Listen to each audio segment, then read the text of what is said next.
Hello, I'm Isaac Hayes III, founder and CEO of Fanbase, and I'm here with a very important message. We are at a turning point in the Black community where we must have equity in the apps we use that scale to billions of dollars. But this time, we own the infrastructure, we own the culture, and we shape the future. And Fanbase is the future. Fanbase combines the free functionality of Instagram, TikTok, and YouTube into an all-in-one platform built for the evolution of social media and monetization. With over 1.4 million users, that's real proof that we are shifting the conversation of tech ownership and equity for creators. So right now, I want you to go to startengine.com/fanbase and invest today. The minimum to invest is $399. That gets you 60 shares of stock in Fanbase at $665 a share. This marks a turning point in Black ownership of social media. If we don't take this opportunity to own social media right now, we will always be customers to our own creations. And that can't go on. So once again, go to startengine.com/fanbase and invest today.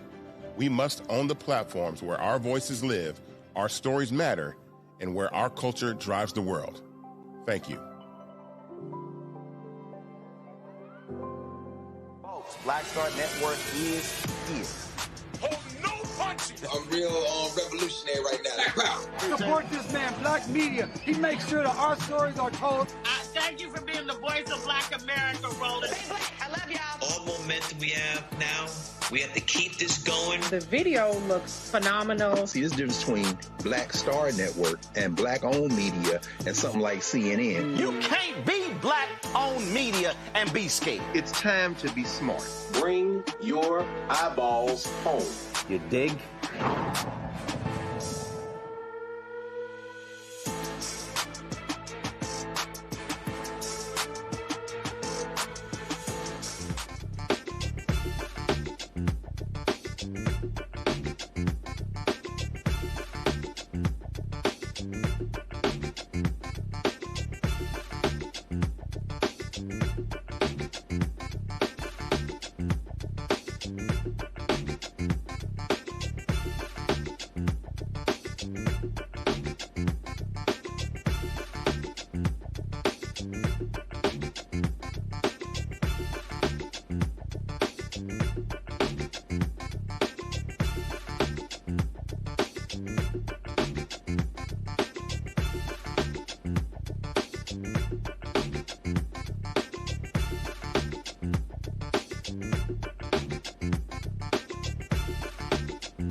Today is Thursday, December 11, 2025. Coming up on Roland Martin on the Filter, streaming live on the Black Star Network. Breaking news out of Indiana. Senate Republicans there refuse Donald Trump's request to redistrict. That's right, they have rejected new maps. We'll talk about that. The Trump Justice Department is suing the Minneapolis Public School District over layoff protections for teachers of color, calling it, quote, illegal race discrimination. The racists are at it again. Democrats scorched the Homeland Security Secretary, Ice Barbie Christie Nome, plus the FBI's operations director during today's House Committee on Homeland Security. Oh, y'all do not want to miss this. A Somali American out of Minneapolis who ICE agents assaulted and unlawfully detained speaks out. Who will also show you some Somali leaders in Minneapolis who endorsed Trump last year. I wonder how they feel now. For the second time, a federal grand jury has refused to indict New York Attorney General Letitia James Despite all the noise and political theater, Trump, you lose again. In New York City, Mayor-elect Zohran Mamdani names formerly incarcerated activist Mysonne Linen to his transition team, and conservatives are pissed off. Mysonne joins us to lay out his vision for the city. In our Black Star Network Marketplace segment, a Beverly Hills-based dermatologist will discuss her skincare line specifically designed for black folks and people of color. It is time to bring the funk. I'm Roland Martin Unfiltered on the Black Star Network. Let's go. He's got it. Whatever the miss, he's on it. Whatever it is, he's got the scoop, the fact, the find. And when it breaks, he's right on time and it's rolling. Best believe he's knowing.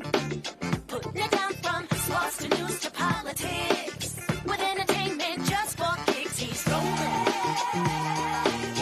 It's on go, y'all. It's Roland Martin, Rolling with Roland now. He's funk, he's fresh, he's real, the best, you know he's Roland Martin now.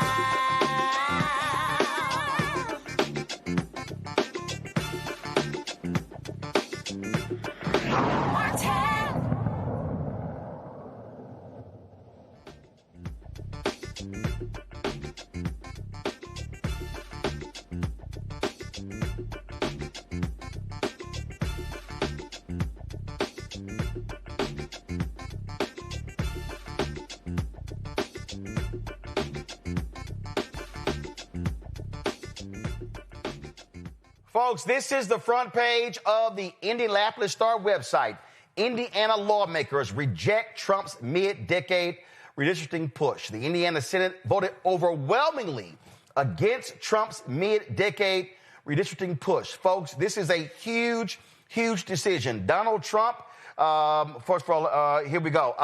Carol, hit Congressman Carson right now. Y'all, we are live. Congressman Andre Carson, he is African-American, there from Indianapolis. His seat was one of the two they were trying to get rid of, so he just hit me back. So hold on, y'all. Carol is calling you now. I told y'all, see, we don't play, so we go ahead and do this here. So I'm texting him right back.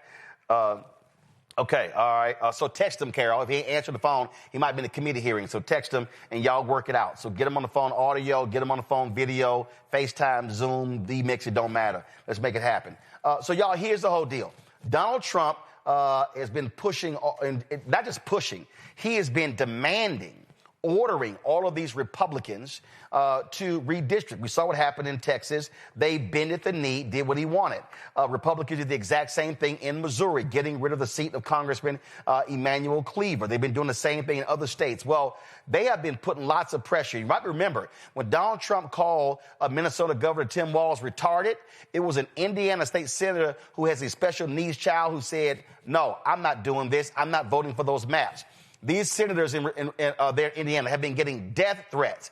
Donald Trump even called them to the White House, putting pressure on them, even said that if they oppose him, he was going to target them in a campaign. Well, they said, hey, man, do what you got to do. We don't believe in this. We're not going to do this. And so that's exactly what they did. That was maximum pressure being put upon them. I mean, every facet of the party, the Heritage Foundation, Turning Point USA, Donald Trump Jr., all of these people said if they were going to be targeting these people, they were not going to get reelected. They did not care. But Republicans in Indiana have stood up to the fascist Donald Trump. This is the story here. In a monumental rebuke of Donald Trump's wishes, Indiana's supermajority Republican state legislature became the first to formally reject his push for mid-decade redistricting. Folks, the vote wasn't even close. Look at this. It was 31-19 against.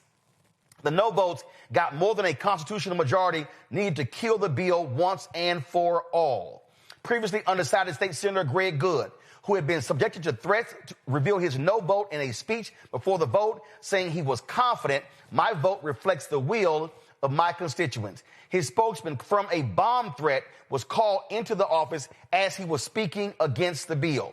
This is what he said. Indiana did this just 4 years ago. The map produced was celebrated by legislative leadership, and Indiana served as a national model for getting things right through Hoosier common sense.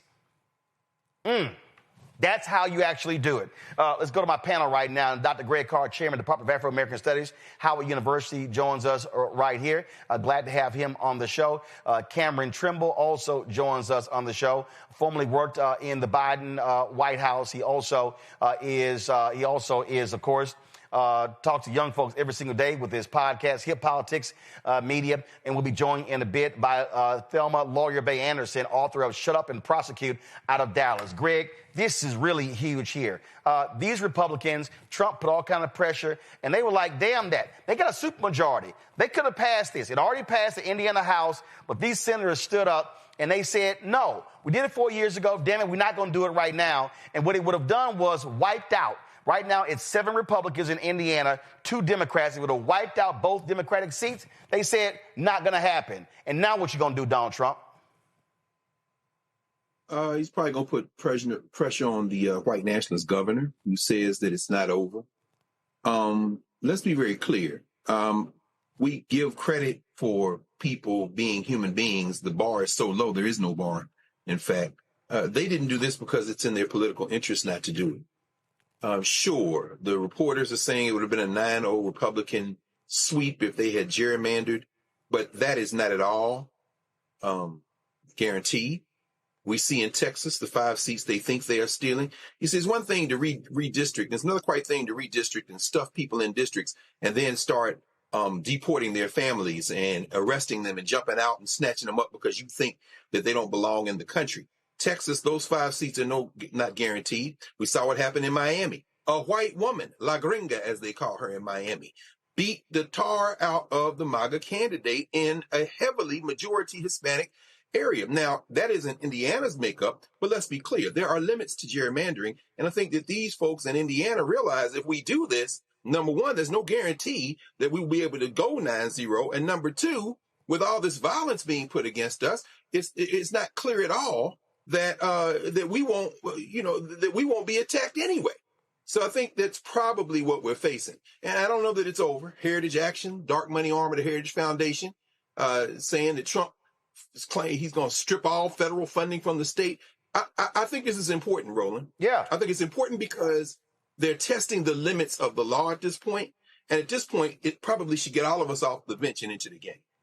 Yeah. And listen, look, I say this all the time. If you do good, I'm going to talk about you. If you do bad, I'm going to talk about you. At the end of the day, I'm going to talk about you. And Cameron, the reality is these Indiana Republicans in the Senate, they did good. They stood up to the fascist bully. They stood up with all the threats. They were getting death threats, bomb threats, all sorts of different things. And here's the other thing. The voters in Indiana, they also were protesting saying, hey, we don't need this. So these senators were responding to the voters as well because they say, hey, Trump, you could call us out, but these are the folks who got to vote for us. This is from the Indy Star. This is some of what one of the state senators had to say. Friends, whether we realize it or not, whether we accept it or not,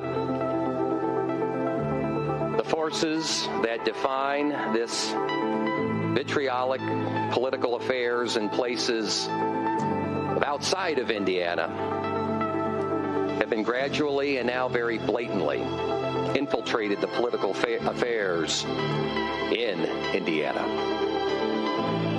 Misinformation, cruel social media posts, over-the-top pressure from within this state house and outside, threats of primaries, threats of violence, acts of violence. Friends, we're better than this, are we not? We can't allow ourselves to keep getting caught up in all of this noise. We have to redirect our focus on what really matters, I believe, to Hoosiers. The cost of living, the cost of doing business, the cost of health care, electricity, natural gas, additional tax relief, education, workforce development, job creation. These are the things I believe that we as state senators can truly influence. These are the issues that are on the minds of my constituents, are holding me accountable to take on. I'm going to conclude here in a way that I often conclude other speeches when I'm out and about in the district with the following phrase: the free world is counting on the United States of America. Friends, the United States of America is counting on the state of Indiana. Karen, here's the thing here. We are in the situation we're in because gutless, spineless Republicans in Washington, D.C. refuse to stand up to the twice impeached, criminally convicted con man in chief. He has run roughshod over them. He has just taken the authority of the legislative branch and assumed it for himself. And what you see right here is a state chamber saying enough is enough. You don't get to tell us what to do in our state. We are elected in our state. It's unfortunate that the cowards, the Republican cowards in Texas, didn't do this. That the Republican cowards in Missouri did not do this. That you right now have cowards, Republicans in Florida, who are looking to do this. Republican cowards in Ohio who are looking to do this. Somebody has to stand up to this thug and say, hey, we can't say we like small government or local control, and then you want to tell us what to do because you want to see changes.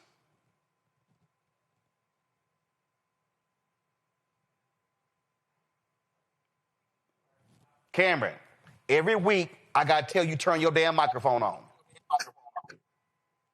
Now, I don't know how you could come on here talking about you a Gen Z, millennial, and you all in the tech, and your mic is never working. Can you not hear me? Now we can hear you because you turned your damn mic on. My mic has been on, Roland. No, it wasn't. All right. Well, as I mentioned, like I said, my folks. As you mentioned, as we can now hear. As we can now hear, my folks live in Indianapolis and have been Hoosiers for almost a decade, right in Andre Carson's district, and I've worked a lot in that state. Hoosiers are a proud people. Hoosiers are, I would say, a fiercely independent folks, and what is happening, and I think will hopefully reverberates around the country, is that these state senators, these state legislatures that are getting this pressure from Donald Trump realize, hey, I still have to get elected. And if Donald Trump, just because he pressures and tries to put a national campaign for us to redistrict and move. Cameron, hold on one second. Cameron, I got to come back to you right now. We're joined by Congressman Andre Carson of Indianapolis. Congressman Carson, glad to have you here. I was just saying, Republicans in your state had some guts, and they stood up to the thug-in-chief, Donald Trump. Absolutely, and it's always good to hear from Brother Cameron Tribble, who's a leader in our community. Listen, I think you called it. We're thankful to God. I think this shows that the power of the people and the power of prayer really works. Indiana's different. We have a very independent streak, a libertarian streak. We're similar to Texans in many ways in terms of our sense of independence. And I think that's what we saw right there. You had outside actors, Roland, from D.C. putting millions of dollars to try to influence our state. It didn't work. The voice of the people is far more powerful than any person. Yeah, but the reality is Texas Republicans capitulated and they bent the knee, and so they were not independent. They were shameful and despicable in not denying Donald Trump, changing the map, and stealing those 5 seats. But what I also loved here, people were protesting in the state. They went to the state capitol. They put the pressure, and these lawmakers were saying, hey, Donald Trump, you can threaten us, but these are the folks who can vote us in or out. Absolutely, and Hoosiers don't play when it comes to bullying. You had these folks from Turning Point USA. You had the Trump administration threatening to primary people who were against this measure, and they were threatening to dump $10 million into local state Senate races and state house races. It's unacceptable, but most Hoosiers are against it. So I think this was a moment where elected officials listened to the people instead of D.C. insider lobbyists. And in fact, right here, we're showing this was the map right here. They wanted an all red map. Those two blue areas that, come on, guys, let's go. Those two blue areas, those are Democratic seats. Yours is one of those. They wanted 9-0, and these Republicans said, no, we're 7-2. We got a majority. My goodness, what are you trying to do? That's right. They were proud of the maps they put together for years. What changed? And as you know, Roland, because you do numbers every day, once you start getting too cute, it could turn against you. Well, again, I know you got some other interviews to do, but this is also what happens when people push back. And I'm always trying to explain to our people, Congressman, even though they might be Republican and largely white, there are a lot of us who are living in districts represented by Republicans. They need to hear us. We need to be blowing their phones up, emails, going to those town halls, putting pressure, because even if we didn't vote for them, we are still constituents. Amen. That part. All right, Congressman Andre Carson, the governor says it's not over. We'll see what happens next. Thanks a lot. Yes, sir. Thank you. Let's go back to our panel. Cameron, the point that you were making there before we go to Congressman Carson. And again, people power, people pressure is critically important, and that's what happened here. And these Republicans in Indiana, they heard from their constituents. They did. Making sure you can hear me now. We got you. Okay, thank you. As I was saying before, like being in the Hoosier state and having worked there for the last decade and family there, they are fiercely independent. And I think what some of the DC Republican Party and some of what Trump and his White House and his administration is miscalculating here is that when state Republicans and state legislators, state senators are receiving death threats, when people are showing up at their houses, showing up at their offices, consistently protesting, they're realizing, hey, all politics are local. I've got to get elected next year. And not only is my seat in jeopardy, my safety's in jeopardy. And all for what? For them to maybe redistrict and maybe get back some federal seats when they still need to get elected. And I think Hoosiers and folks in Indiana are fiercely independent. So I'm hoping this is something that reverberates around the country and folks realize like they're doing political calculations at the end of the day.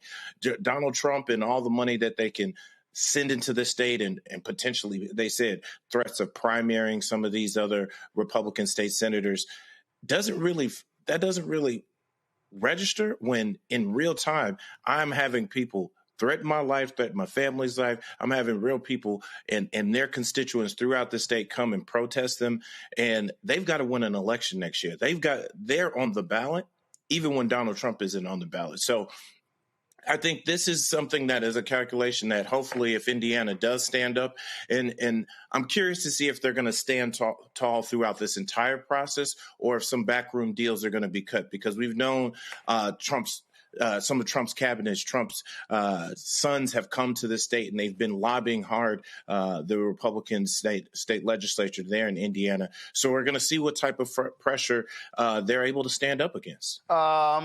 Thelma Lawyer Bay Anderson, she joins us right now. Listen, I get it. If this was a 2-vote, 3-vote, it was 31-19. Okay, that's a wide margin. It's going to have to be a whole lot of arm twisting to go from 31-19 to 21-19, or whatever number to win. And the thing here that I need people to understand, I had some fool in the chat say, "Can we stop talking about Trump at 6:30?" You got to be stuck on stupid to not realize what's going on here. What we are seeing right now is with Donald Trump, with MAGA, with these Republicans in the House, Republicans in the Senate, these Republican state legislatures, with the Supreme Court and the federal courts, we are in the middle of a war. We are in the middle of a war for the future of America. We're in a war for the future of Black America. We are seeing these people attacking on all fronts.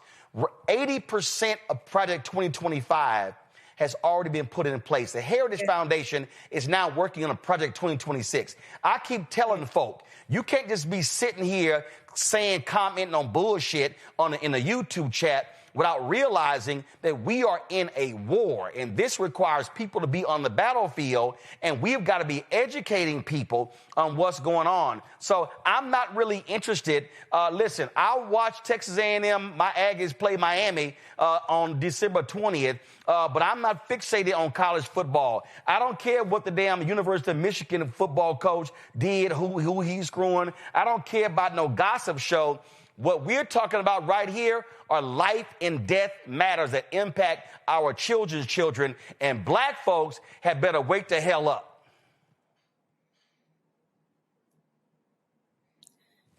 Go ahead. I hear you. I agree. And I think people forget. I want to take it back to 2016 when Trump started to put this plan where we're seeing right now into place. They started over 10 years ago with this plan and this scheme. And guess what? They laid under. They went underground soon as he wasn't reelected, and they regrouped. They regrouped because they knew they had already laid the foundation. And that foundation was that Supreme Court. That foundation was making sure they had the House and the Senate. So when Biden comes in, he couldn't put any cracks in that foundation. Now that we're seeing that there were no cracks that could be laid in that foundation, and it was so solid because of how calculated they were with using their resources, their money, and they kept it quiet. They used Trump and his rhetoric to distract us so that we can be like, oh, we tired of hearing Trump. Yeah, we are tired of hearing him, but his people was looking at every pattern, looking at data, looking at how we move in order to execute the plan that they have in place right now. And it's continuing to spin. That wheel is continuing to spin. And they got so much gas that it's hard for people to catch up. And if we don't start reporting on things that are going on that is within our political system, and we don't start educating people even more and drilling it in their head, we're going to continue to see the decline of what this country was built on. You know, again, Greg, I just keep telling people folk are playing around here. They really are not fully comprehending. Every day, when I see these white nationalists, Elon Musk and others whining on Twitter about fertility rates, but really white fertility rates. When you got Dave Rubin and then you got J.D. Vance, the vice president, whining about, well, of course we want people next door to us who can speak English. Those things. When you got Elon Musk lying, saying, all these Somalis elected Ilhan Omar when 60% of her district is white and only 3% is Somali. These folks, what they are saying, and these Latinos in America are waking their asses up, hopefully. These folks are saying, we don't want none of y'all. We don't want none of y'all. Latinos, take your ass back. They saying Venezuelans, Cubans, Colombians, take your asses back. Trump stood at a rally and said, can we get a few from Denmark, from Sweden? They are openly saying we only want blonde-haired, blue-eyed white folks in this country. And guess what, Greg? All of these African immigrants, they don't want y'all ass either. No, now's the time to be clear. Your home state, 60% non-white. Here's a bulletin to white people. You should get with our common humanity or get rolled over. It's over. Not just the last 60 years of you trying to repeal the civil rights era. Not just the past 160 years as you trying to roll back what's left of Reconstruction with the 13th, 14th, and 15th Amendment. This is the end of your settler colonial project, friends. It was born in sin and it's going to die in something that smells a lot different than that bullshit y'all been putting down for now 250 years. Indiana, that bozo won the state of Indiana in 2024, 58%. They wanted 100% representation. And to do it, they tried to carve up Brother Carson's district, as you say, into split it four ways. Tried to do to Indianapolis what they did to my hometown of Nashville. But people are waking up, as you said. If they had gone through with this, Congressman Carson's district would have gone from favoring Kamala Harris by 40 points in the election last year to going to Trump by 20 points, because they would have strung him out all the way through the state of Indiana. Similarly, we would have seen something similar in the northwest corner of Indiana around Gary and that place. They would have stripped that congressman out and had him split about 8 ways going toward the borders of other states. But here's the issue. And this picks up exactly to what Thelma was saying. The maps are being drawn here in D.C. The National Republican Redistricting Trust, according to Ari Berman, in today's Mother Jones, he just broke the news, and I know you've had Ari on many times. Knowing your Rolodex, you might have him on before the end of the show again. But, Berman is on this tight. And he's like, they really are trying to destroy what's left of American democracy and trying to rig this election. But I think what it comes down to, though, is this. If the state of Indiana was only 58% to Trump, and you try to go 100%, these legislators can count. And in counting, they realize that there are going to be limits to this. And in addition, what do you always say, Roland? If we vote our numbers, we win. Yep. If we turn out and everybody else turns out and a handful of white people turn out, a lot of those Indiana legislators might not be in their seats. Here's the thing right here that jumps out at me, Cameron. And I can't stand, oh my God, I cannot stand weak-ass progressives.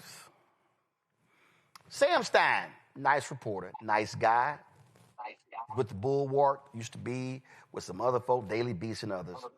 Here's what he tweeted. He said, gonna throw this out there. If Indiana Senate votes this down, Pritzker, who is the governor of Illinois, should announce he's taking redistricting off the table. I responded, hell no. If I'm Pritzker, first of all, I ain't taking nothing off. If Florida backs down, if Ohio backs down, and any other Republican state back down, if I'm Pritzker, I'll say, I'll think about it.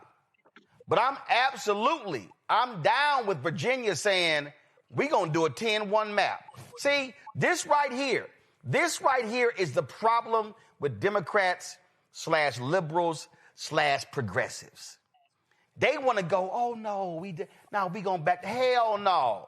No, you drive their asses into the ground. It's like in football. No. You don't just block them.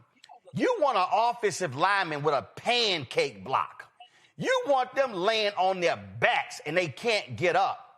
You got to teach the right a lesson. And that's my problem with too many punk-ass, weak-ass Democrats / progressives / liberals.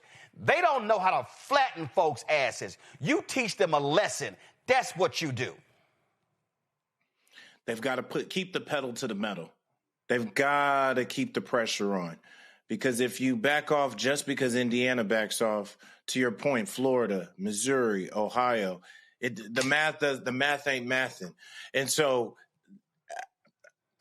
while I think some in the party and some on the progressive side are trying to see this as a 1-to-1, I don't think that sentiment is throughout the entire party. I think Pritzker has the right notion. Gavin Newsom has the right notion. Any of these other states that are democratically controlled have the right notion. We have to keep that pressure on well into next year, because the moment we ease up off the gas, and the moment we say, you know what, all right, we're not thinking about redistricting. If you don't think they might call a special session to try to ran through some new district maps to win at the last moment, we haven't been watching. So if we're learning anything about this political, I hate to call it a game because these are real people's lives, but if we're learning anything about this political environment as it relates to real representation state by state, this is a point of leverage and a point of pressure, is that in order for us to have truly representative maps, both sides have to seem to be threatening each other with redistricting them out of these states. So, I don't know Sam like that, so I don't know where he's coming from. But I don't care where he's coming from. Disagree. I don't care where he's coming from. I totally disagree with this. Thelma, since we're gonna stay with football, and since we know we close to Virginia, I'm gonna go Bill Stewart, Herman Boone. When the racists was sitting here trying to keep them from winning the game, and the white coach Bill Stewart finally had enough, and he said this here. I know all about it, Titus. What are you talking about, Billy? You call this game fair, or I'll go to the papers. I don't care if I go down with you. But before God, I swear I'll see every last one of you thrown in jail. You dig your own grave. Defense on me! Okay, Petey, don't you drift to the strong side. Coach, they're calling a holding penalty on me every time. Did I ask for your excuses? You want to act like a star? You better give me a star effort. Do you hear me? Forget about him. Alan, you're in. Come on. All right. Now, I don't want them to gain another yard. You blitz all night. And if they cross the line of scrimmage, I'm going to take every last one of you out. You make sure they remember forever the night they played the Titans. Leave no doubt. Come on, now. Swing it left. Swing it left.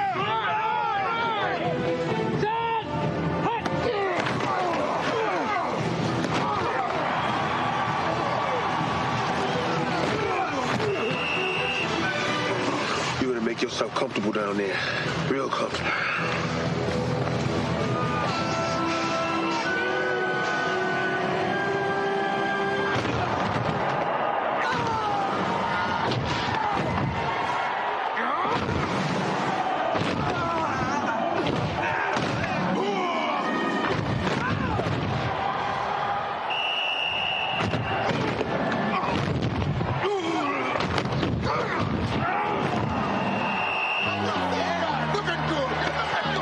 For you, Coach. All right, baby. All right. You brought us here, Coach. Run it up, Herman. Leave no doubt. That's what I'm saying. Every Democratic strategist should play that damn clip to the DCCC, the DSCC, the DGA. Every group said, run it up, leave no doubt. No. Listen, no. They have to. That is the perfect demonstration of who we have to be and who we need to be in this moment. So if they don't understand the significance and the urgency of keeping your foot on their fucking neck, they should be begging for oxygen. They should be begging for you to stop. They should be begging for you to get up. If they are not doing that, you are not going hard enough. You're not going deep enough. You're not piercing their organs so that they can stop. They need to be begging for mercy. That's how urgent and that's how hard this fight needs to feel for them. Absolutely. I'm just like, I don't care, y'all. I have been telling y'all from the beginning of this year what's going on. These people are trying to destroy this country. These people want to destroy Black America. These people want to impose a shameful and despicable ideology. They are about whiteness. They are about white supremacy. That's what they all about. And my deal is like, that's right, leave no doubt. And I keep telling all y'all, okay, you got primaries coming up. It was a whole bunch of y'all. Y'all know, y'all were after Kamala Harris, after she lost, and folks were like all despondent. And 2 days later, like, y'all were like, Roland, you moved on. Yes, because she lost. I dealt with it. And what did I say last year? I'm focused on the Wisconsin Supreme Court race. I'm focusing on the constitutional amendments in Louisiana. I'm focusing on mayoral elections. I'm focusing on the North Carolina Supreme Court race. And that's what I'm talking about. This is not a moment where we can be sitting here wasting our time listening to silly podcasters, radio shows, gossip folk, talking about all unnecessary stuff. This is a war. These people want to destroy us. They want to implement Jim Crow 2.0 in every action that they are taking. And this is where we got to hit them with everything. And see, if some of y'all sitting out there, okay, y'all have been beneficiaries of Black people who were fighting, beneficiaries of Black people all across the country who didn't lay down. And you got some folks highly educated, well paid, sitting and saying, well, it really don't affect me. Bullshit, it does. Because it affects your cousin and your aunt and your uncle and your mama and your daddy and your brothers and your sisters. This is not a time for us to check out. 2026, we should be whooping ass up and down the East Coast, Southwest, West Coast, Midwest, state races, county races, city races, school district races, you name it. That's what this moment calls for. This is war. So damn it, act like it. I'll be right back. This week on A Balanced Life with Dr. Jackie, we're talking about the ups and the downs of the holidays, the ebb and flow of life, those things that keep us running and gunning. But you know, there comes a time in each of our lives where we need to just sit down, sit back, and relax, giving you a chance to really find out who you are and how you're going to move your life forward. How do I learn? How do I grow from this? And that's where, resilience comes. So I'm literally walking this out in real time.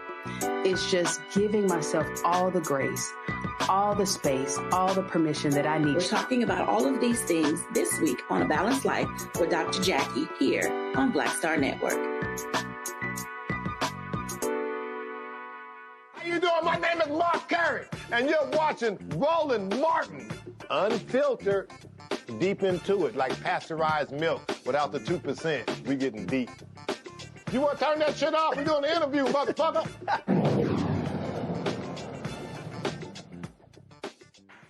Donald Trump's racist Justice Department lost again. For the second time, a federal grand jury said, hell no, we ain't indicting New York Attorney General Letitia James. This grand jury, like the one last week, did not find sufficient evidence to support the charges of bank fraud and making false statements. Additionally, on November 24th, a federal judge ruled that acting U.S. Attorney Lindsay Halligan, grossly unqualified, was unlawfully appointed, leading to the voiding of her indictment.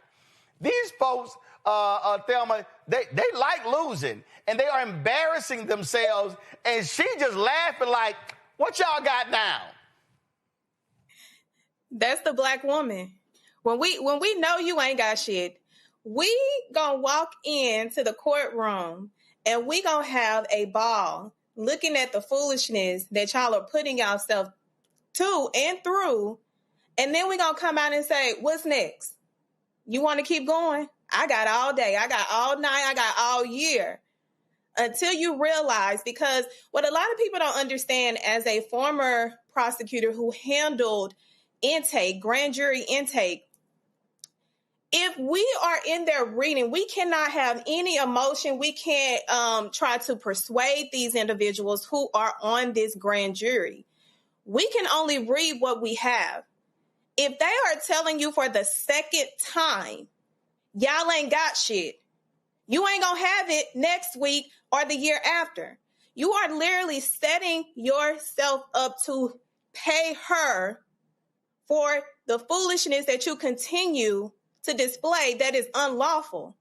And the former appointed individual, she needs to be concerned about losing her bar license because she intentionally violated her code of ethics, not only as a lawyer, but as a legally appointed federal prosecutor.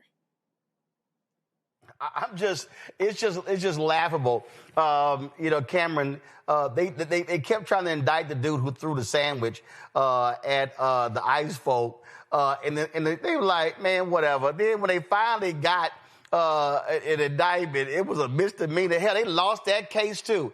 I mean, you got to be, look, the old adage that a DA can indict a ham sandwich, these fools can't even indict the bread.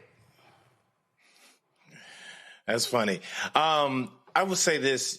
I think we're starting to see some of the checks, hopefully what we see in our system as the checks and balances here, in that there is still an intimidation factor among so many that they think that the Justice Department is going to bring them up on charges.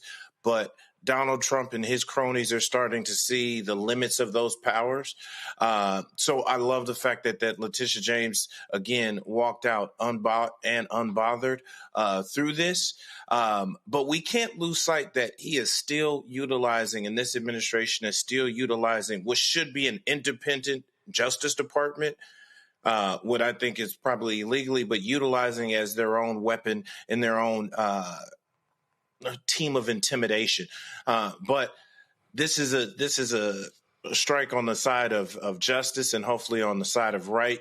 But what I am hoping is that folks are paying attention to this, and this is giving the larger ecosystem more cojones and more bravado to be able to stand up against Donald Trump. Because for the first half of this year, he was threatening indictment after indictment after indictment against sitting members of Congress, mayors, and anybody who came against him. And this is showing that he doesn't have just unchecked, unlimited power. Absolutely. And the thing here, Greg, that I just keep trying to explain to people, listen, they control the White House for the next 3 years. They don't have to control the Senate and the House for the next 3 years. And what people need to understand, House and Senate Republicans are letting these fools run roughshod. If you want to put them in check, Democrats should have gained the majority in the Senate and the House. And see, let me say this right here because we talk about it all the time. It's a whole bunch of simple Simons out there smacking their gums. Democrats don't owe you. I just saw a tweet from Butch Ware with the Green Party sitting here just, running his mouth about this, that, and the other, and then Democrats this. This ain't a Democrat conversation. This ain't no Republican conversation. This is an Black American conversation. This is whether or not we're going to just stand by and let these thugs do whatever they want to do anytime they want to do. That's what's going on right here, okay? It's like right here. Butch Ware goes, black people owe nothing to the Democrats. Stop tethering your identity to a party that gives you nothing and makes you advocate for genocidal monsters like Obama, Kamala, Crockett, Jeffries, Booker et al. Just because they happen to be black. Your blind allegiance to a party that hates you is the only thing keeping them alive. Malcolm said it best, you put them first and they put you last, and that makes you a chump, political chump. Well, I ain't seen Jill Stein in no black community, Greg, since the election was over. Yeah, I'm trying to measure my words here because I understand what Brother Ware is saying. Philosophically, I don't disagree. I think it's, unfortunately, I'm going to stop short of calling it simple-minded. These are ideologues. Fortunately, nobody's listening to them. And it's really sad. They're applying a broad-edged ideological argument in an environment that really it doesn't apply to. What you said a moment ago is the response. Mr. Ware, I hope you have some health care, some nominal health care, a job with some benefits, or maybe even a job at all with a living wage. I doubt that you do. We need full structured revolution in this country, but it's not coming today. And I think what we have is a difference of opinion over harm reduction. I keep saying this over and over again. I've been excoriated by these folks, but since I don't feel that stick, I kind of enjoy it. They will say, well, this system's got to fall so it can be reconstructed. You don't understand the basic history of the United States of America, and those 2 or 3 lines of Frantz Fanon you read and combined with a couple of lines from somewhere else just don't translate into the real world.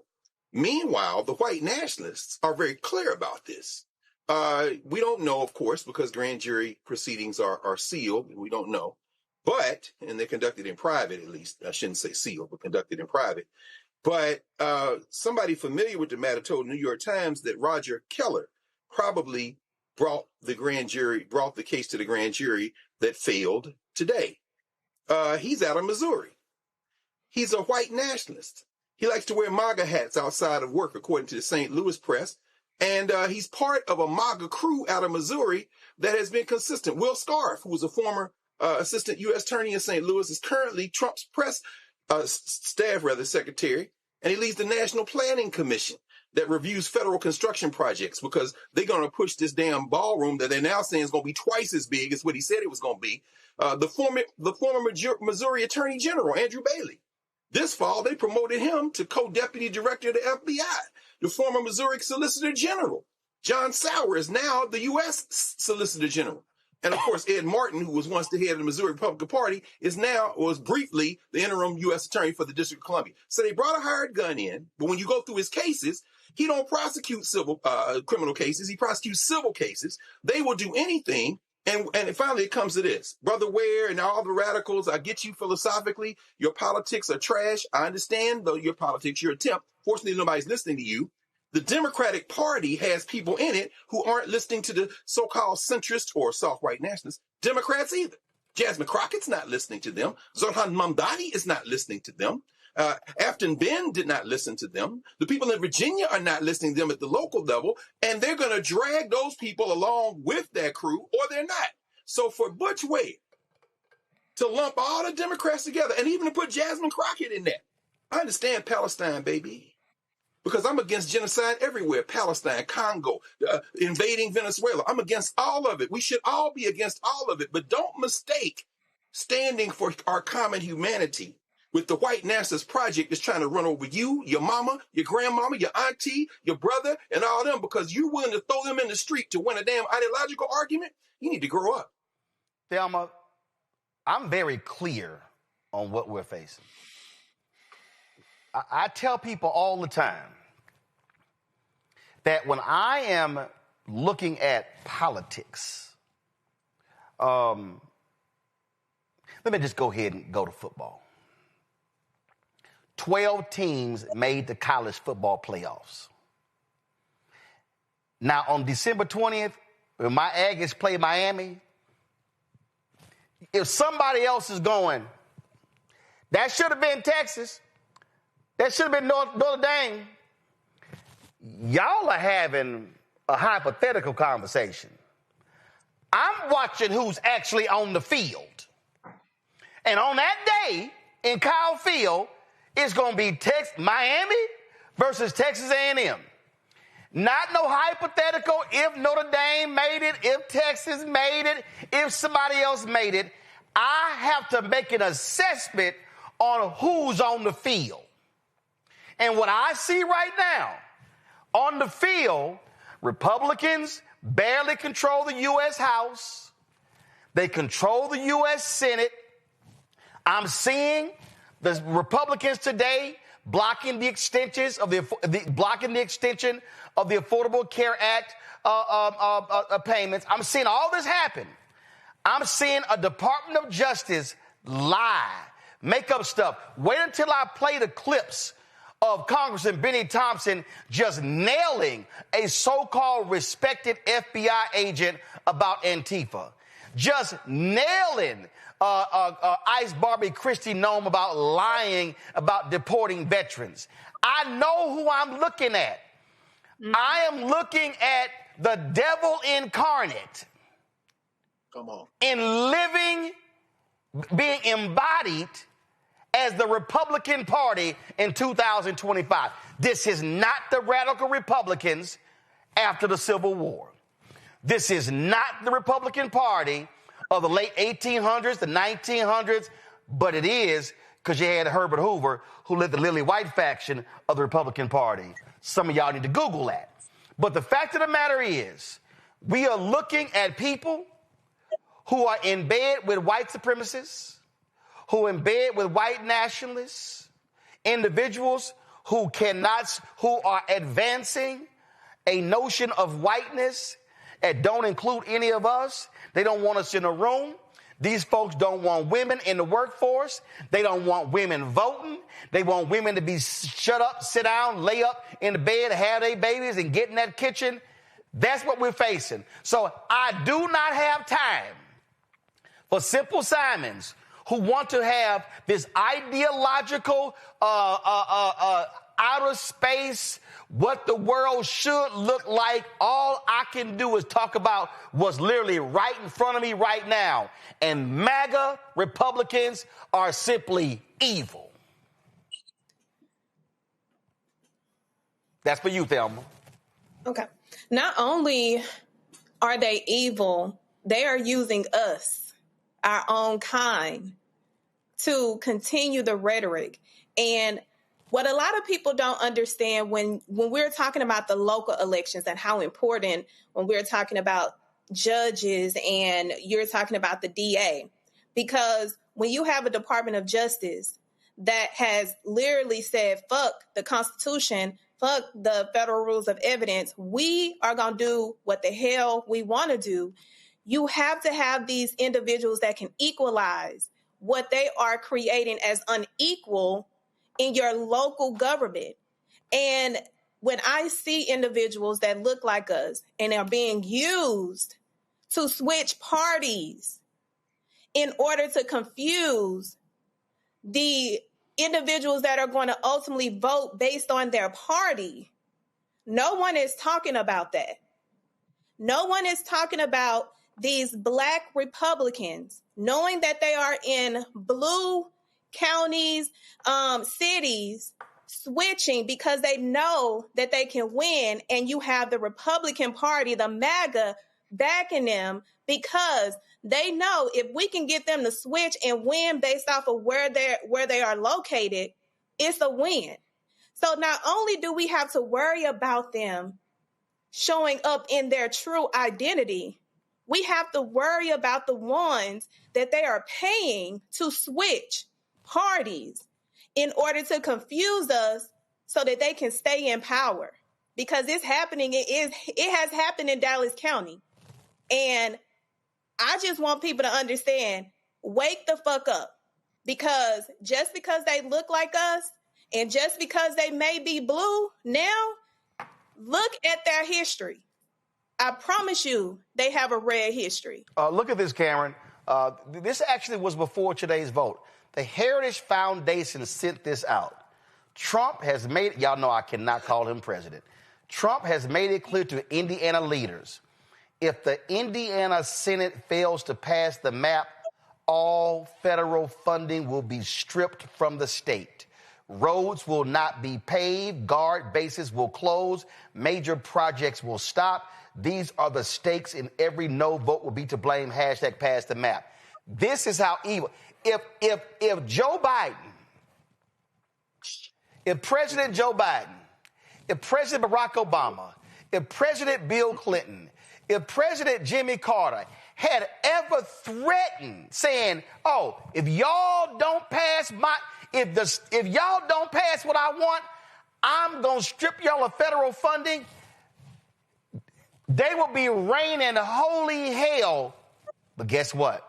Steve Bannon, Fox News, the Daily Wire, the Daily Signal, Tucker Carlson, Turning Point USA, every person on Fox News, Mark Levin, all conservative radio, none of these people are condemning the Heritage Foundation for this because they agree with it. This is why you must leave no doubt and vote every single one of these thugs out of office, because if they would threaten I need everybody listening, Cameron, if these folks would threaten a supermajority Republican state Senate in a red state like Indiana, what the hell you think they gonna do to a blue state or a blue county or a blue city or a black city or a black county or a black neighborhood?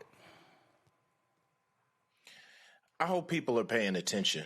And I know you said if you mentioned a bunch of past Democratic presidents that if they had offered and said some of the same things, the entire media ecosystem, especially the right-wing media ecosystem, would be up in arms. I guarantee you if even George W. Bush had said something like that, people would have been up in arms. I think Trump is unique here in his arrogance and his pompousness in this, but roads throughout the state that he's threatening not being paved.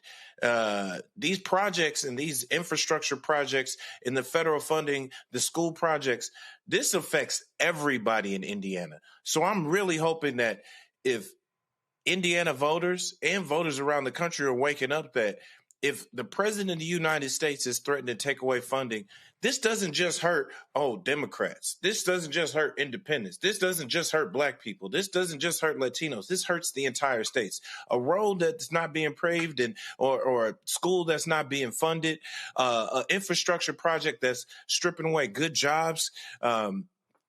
All these things are affecting everybody in the state. If anything, I hope that threats like that on stripping federal funding, I think are going to backfire on both the president and at least at the federal level, those who are backing him up.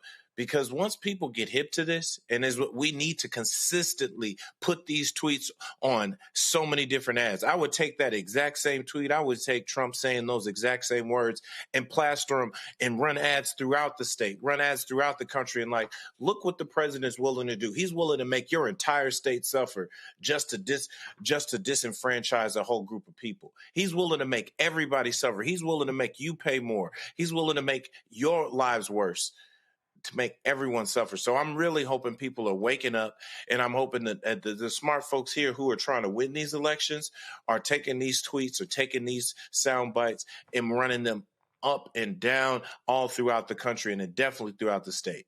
And just so y'all know how just insanely despicable these people are, Christopher Hale put this tweet right here.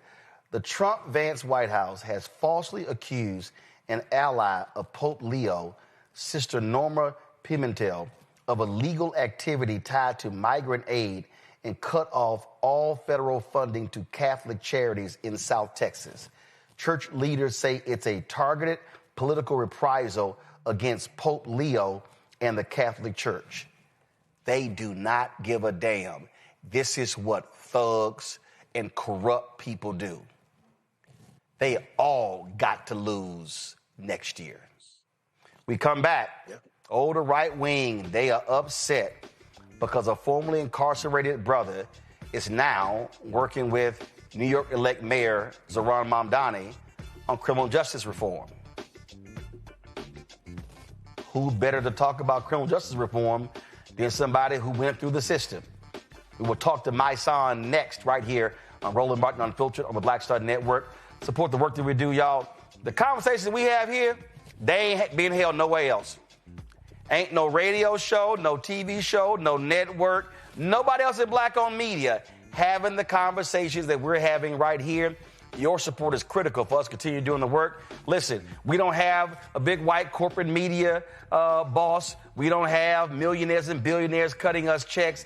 It's regular, ordinary folk who will support this show, and it really matters. If you want to contribute via to Cash App, use the Stripe QR code. You see it right here, the QR code bottom left-hand corner for Cash App and credit card applications, for credit cards as well. PayPal is R Martin Unfiltered. Venmo's RM Unfiltered. Zelle, Roland at RolandSMartin.com. Roland at RolandMartinUnfiltered.com. Checks and money order. Make it payable to P.O. Box. First of all, make it payable to Roland Martin Unfiltered, P.O. Box 57196, Washington, D.C., 20037-0196. Back in a moment.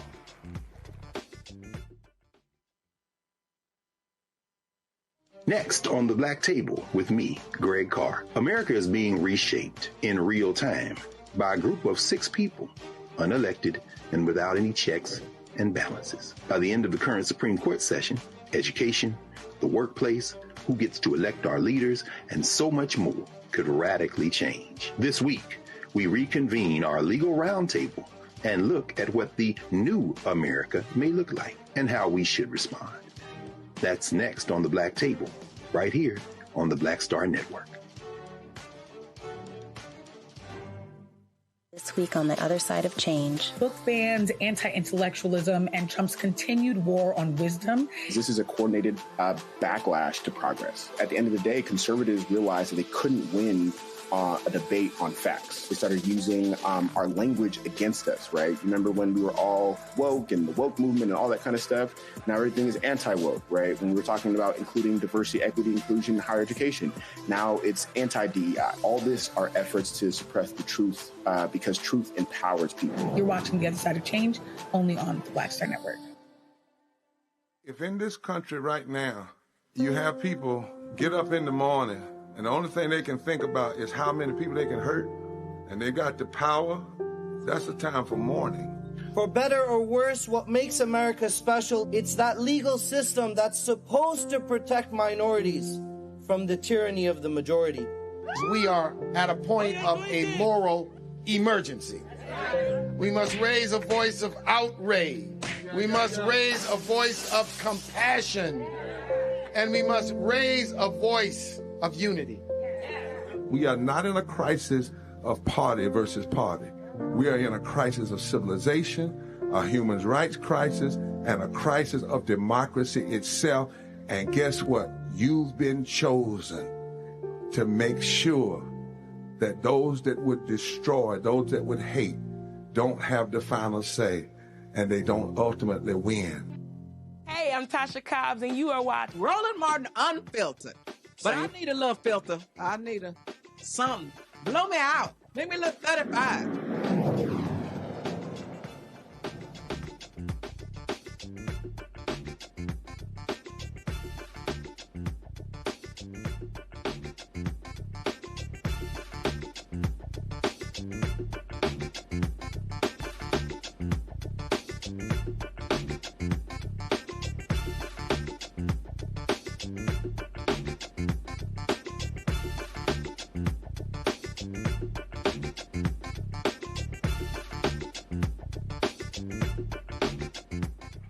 So, Republicans happily, gleefully voted for a convicted felon.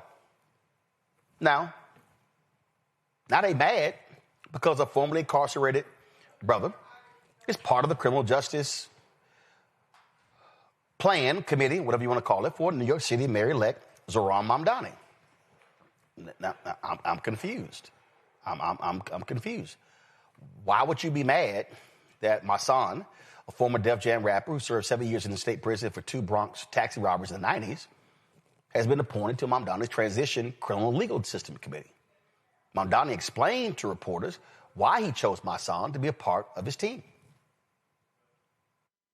We put together a team of more than 400 New Yorkers who are on 17 different committees, and these are New Yorkers who bring with them both a fluency of the policies and politics of the city, the places that they've succeeded, the places that they've failed. And we will take all of their experiences and their analysis into account as we build a city for each and every person. Pretty simple. Mysonne joins us right now. Glad to have you on the show, brother. Thank you for having me, man. How are you? This is beyond laughable. To me, this is very basic. If I was a mayor-elect and I wanted a panel or a committee that dealt with nutrition in the city, I'm probably going to get people who that's what they know about.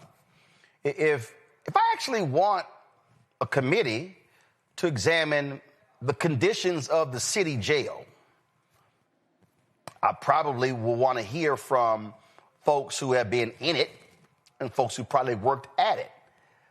Well, I don't understand why all these old nutcase folk are mad, upset because you serve your time, you committed the act, you were convicted, you serve your time, happened long ago, paid your debt to the society, you have been working, trying to end violence, all sorts of things, and they mad that you would be on this committee?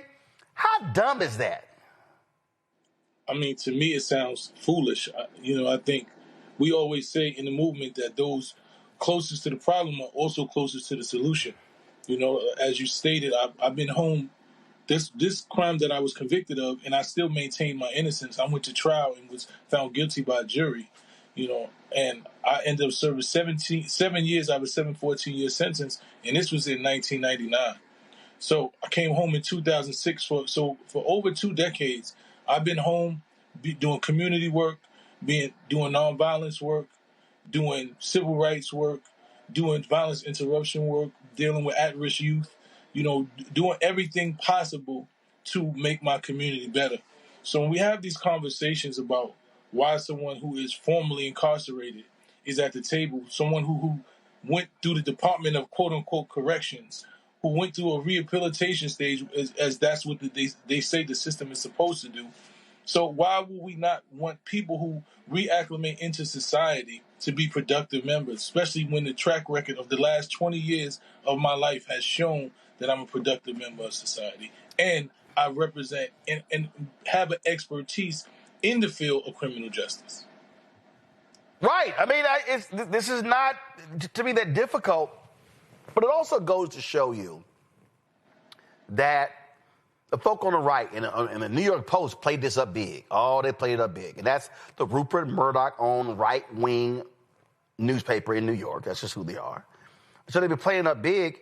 And if we want to confront, again, how do we keep folk from going to prison, we talk to people who can weigh in on type of programs to do it. If I'm trying to stay, I remember when I was in Chicago. When I was in Fort Worth.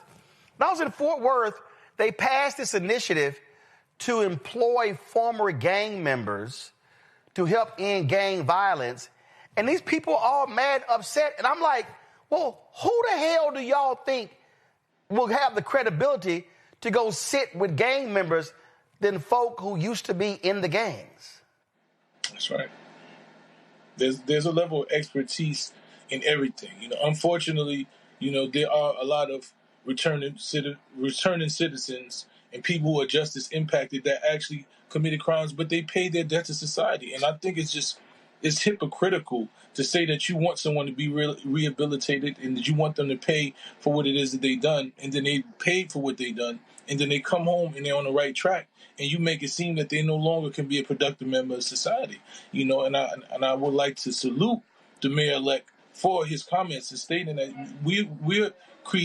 he created a committee of over 400 people, and it's people from all walks of life, different lived life experiences, some who are incarcerated, some who've been on the other side of the criminal justice system, and we all sit around and we come up with ideas, and we come up what policy is going to work best.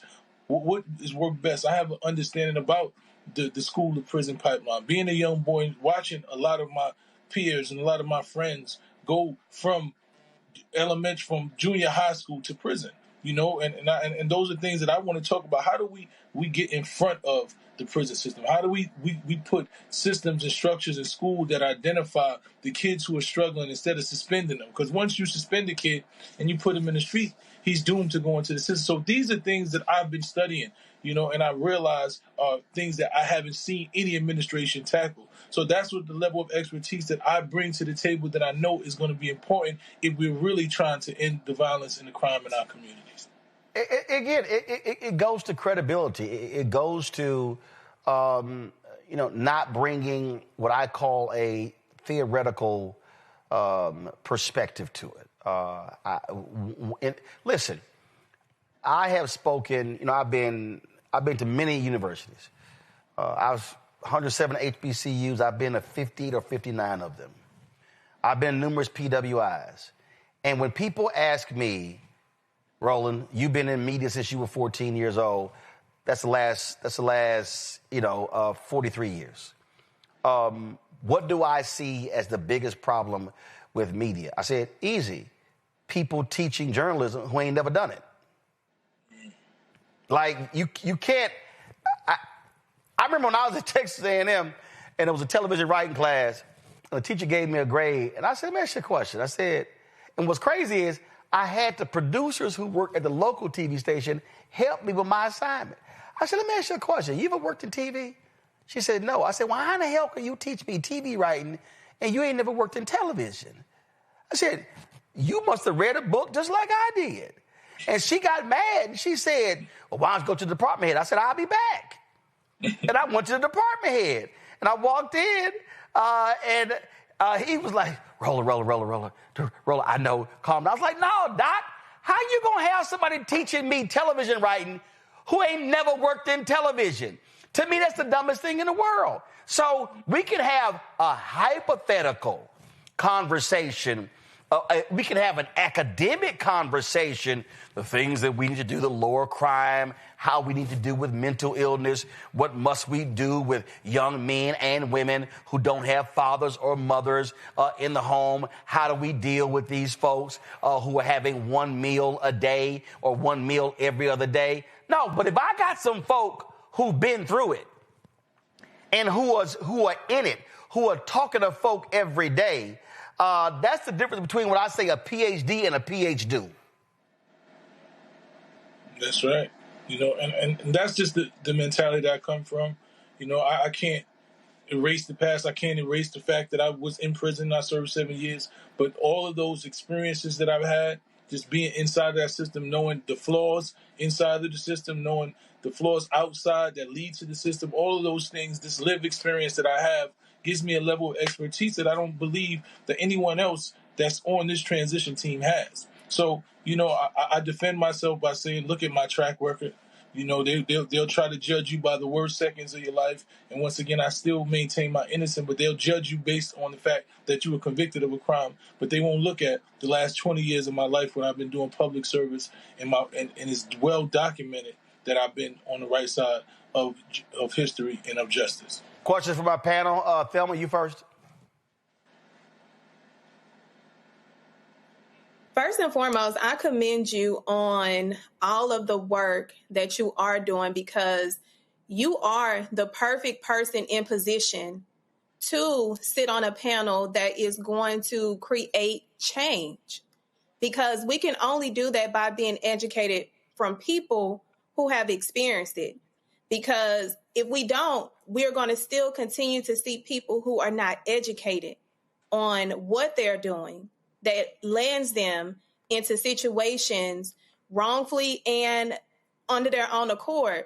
So my question is, how do you feel when you have police officers who have probably violated individuals' constitutional rights and have not been caught, trying to dictate whether you are more qualified than them?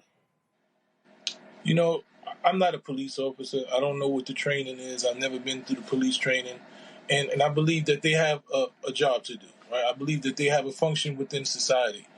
But they don't understand which function on the opposite side of the aisle for those who are justice impacted, who have served time, who have to go through the justice system and see the flaws and see how a lot of our youth are being overcharged and over incarcerated and given way too much time. They don't see all of those things until some of them actually fall and they find themselves on the opposite side. And then I've heard them say, wow, I didn't know all of that was happening. So what I would say to people that have that mentality, officer, you have to do your job.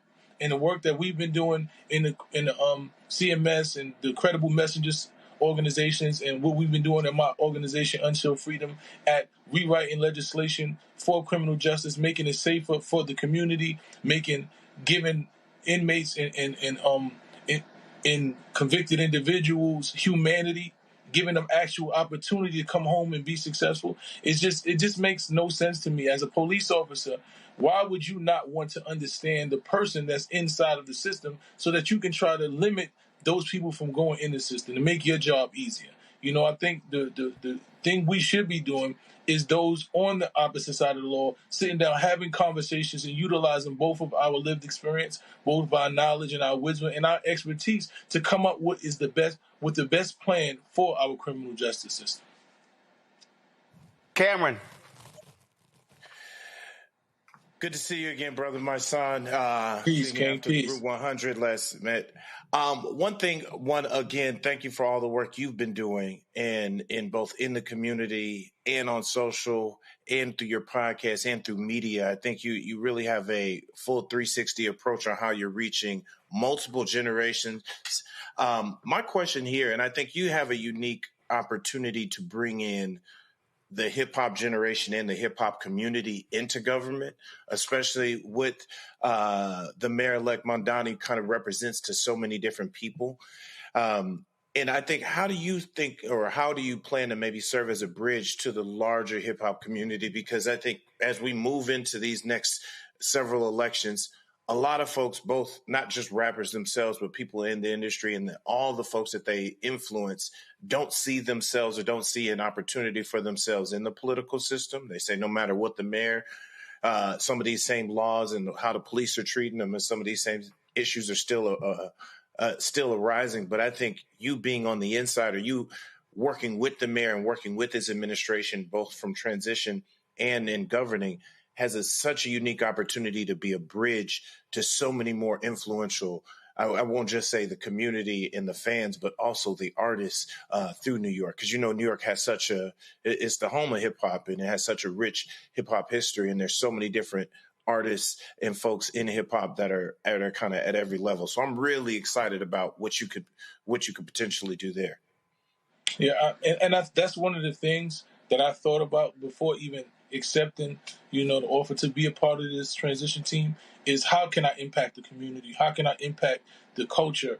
And when the newspaper, the Post, decided to put me on the front and quote unquote call me a crime boss and try to smear me, it was refreshing to listen to my community defend me.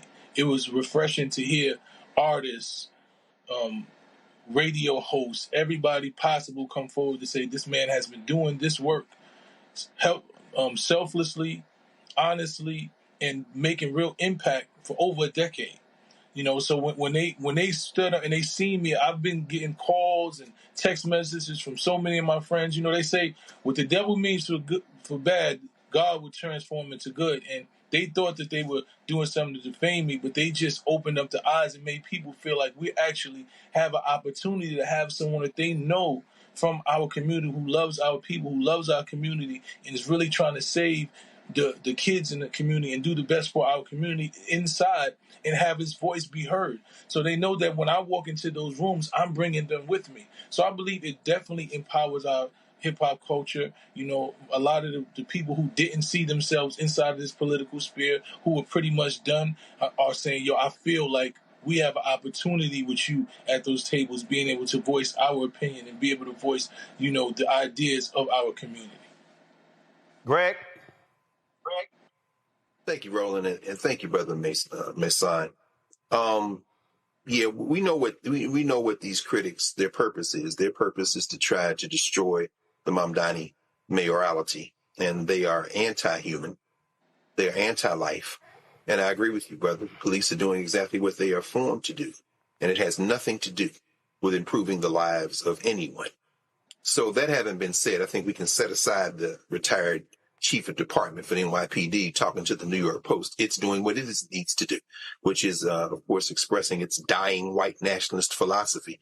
And congratulations to New York City for rolling over that. You'll be sworn in, I understand, in a little less than 3 weeks, and you're going to hit the ground running. My question to you and to your comrades as well, I understand that there are several folks from Until Freedom who are joining the 400 plus. What is your philosophy, if you can maybe offer some insight into how you view public safety and how you view so-called criminal justice as it relates to the kind of things y'all will be talking about once you're sworn in, and really get down into the details of how you really transform an institution and transform a society? Well, I think for us, the reality of public safety is the community-based safety, right? We always say that police don't come and stop crimes in our community. They come and arrest you after the crime. And sometimes they actually make the crime more hyper, and they amp things up. And when you have credible messages in our communities, when you have people who deal with mental health in our communities, because a lot of those situations in community can be prevented, right? We want to deal with preventative measures first. And when you have community respected people inside of the community who come from the community, some who are formerly incarcerated, some who have been former gang members, some who just are community leaders. And when you give those people opportunities and give them jobs inside their communities to where it's a community-based organization, and when people feel comfortable and they're able to foresee, situations happen inside communities, because it's always somebody in that side of the community who has the pulse of the community. So if we start empowering those people who have the pulse on the community, we've seen over the years the CMS, the crisis management system, has reduce violence in our communities tremendously. And we want to pour more into that, pour more resources into that. We don't want to send our people to jail. We don't want to always have our kids going to jail and being suspended. We want to figure out, how do we prevent the crimes before it happens? How do we do restorative justice? How do we find young kids who might have done something that it's illegal, and we find a way to give them a path towards being redeemed and being able to be educated and be successful? We don't want to take away the likelihood of their success.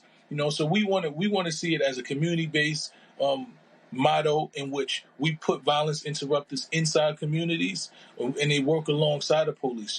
There will be times where the police may be needed. The crime has exceeded something that credible messages can do. But more often than not, they really don't. They don't never have to if we have the resources in our community and we empower the proper people. All right, then. Well, look, congratulations. It's great that the mayor is doing this. I wish more mayors would do this sort of thing, because it's critically important to be bringing in multiple voices when we talk about trying to fix many of these societal problems. So, Mysonne, look, you've done great work for the years. You've been a great voice, and certainly we appreciate having you on the show. Thank you for having me, man. I just hope that we continue to support each other. They always want to defame us, and they always want to look at us and look at the worst times of us. I want us to continue to uplift people like you, Roland. I just want to give you your flowers, because you don't get enough flowers. That, like you said, the conversations had here and upliftment of our people is not happening anywhere else. So continue to do the work, bro. I appreciate it, my brother. Thanks a lot. Thank you. All right, folks, got to go to a break. When we come back, when you F around, you find out. And Somalis in Minneapolis are finding out. Wait till I show you. One man described how he was attacked by ICE. We're going to also show you an endorsement that Somali leaders gave Trump just last year. You're watching Roland Martin Unfiltered on the Black Star Network. They said the quiet part out loud. Black votes are a threat, so they erased them. After the Supreme Court gutted the Voting Rights Act in 2013, Republican legislatures moved fast. New voter ID laws, polling place shutdowns, purges of black voters from the rolls. Trump's Justice Department didn't stop it. They joined in. In 2018, his DOJ backed Ohio's voter purge system, a scheme that disproportionately erased black voters. Their goal, erase black votes and political power. Yeah, that happened. These are the kinds of stories that we cover every day on Roland Martin Unfiltered. Subscribe on YouTube and download the Black Star Network app. Support fact-based independent journalism that centers African Americans and the issues that matter to our community.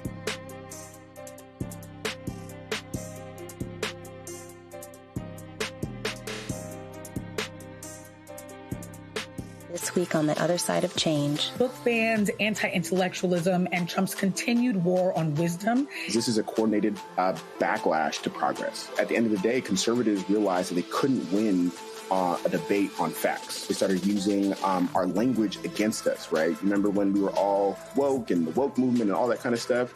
Now everything is anti-woke, right? When we were talking about including diversity, equity, inclusion, and higher education, now it's anti-DEI. All this are efforts to suppress the truth because truth empowers people. You're watching The Other Side of Change only on the Black Star Network. It's your boy Earthquake, giving Roland Martin something to do, because he don't know what to do. He from Texas. Ain't his fault.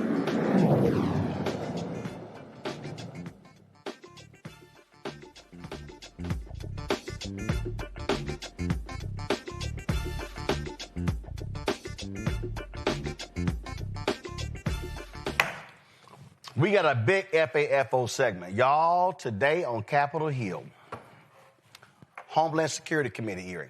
They were talking about worldwide threats to the homeland.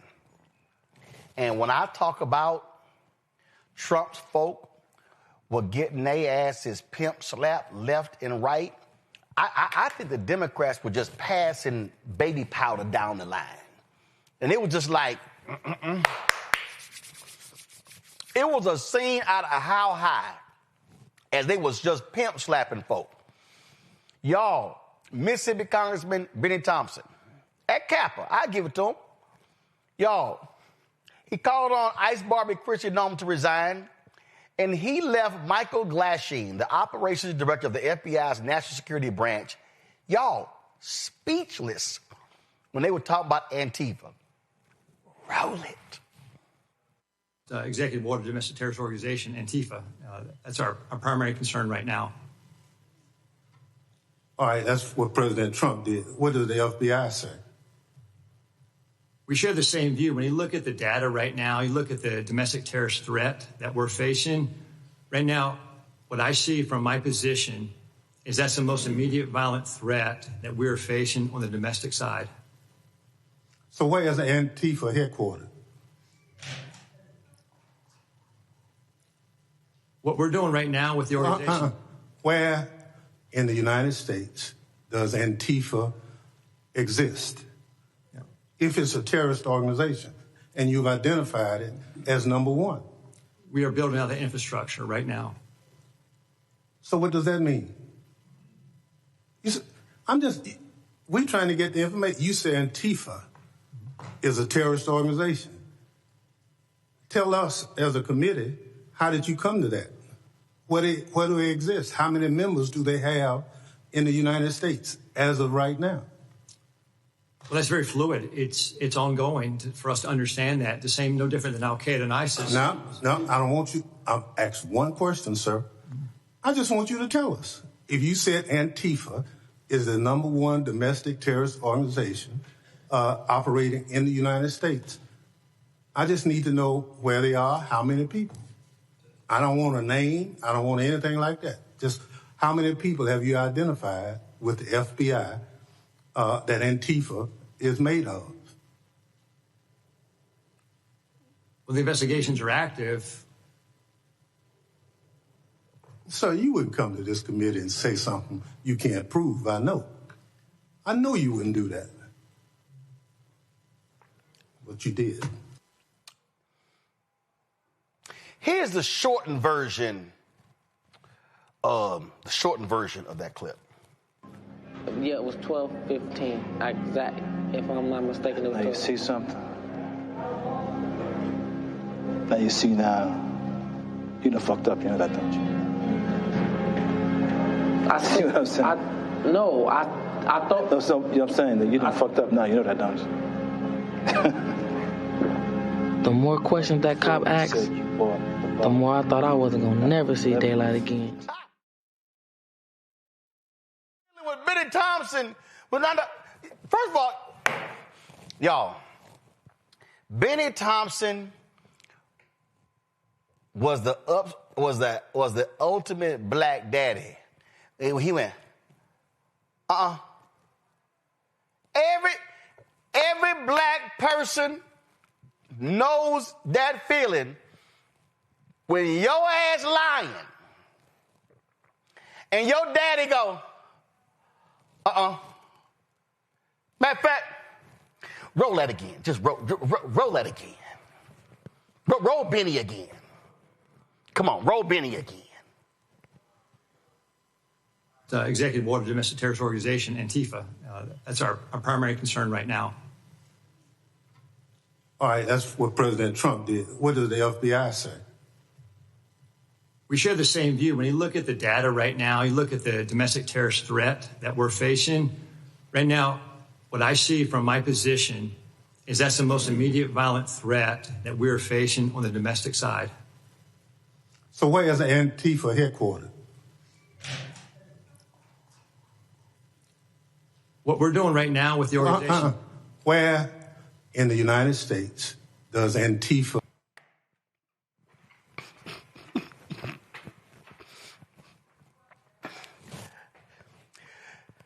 Greg Cameron and Thelma. This sounds like when the daddy said, why did your ass come home at 2 o'clock? Did I not tell you to have your ass in this house at 12:30? But you done brought your ass home at 2 o'clock. Who and what were you doing at 2 o'clock in the morning?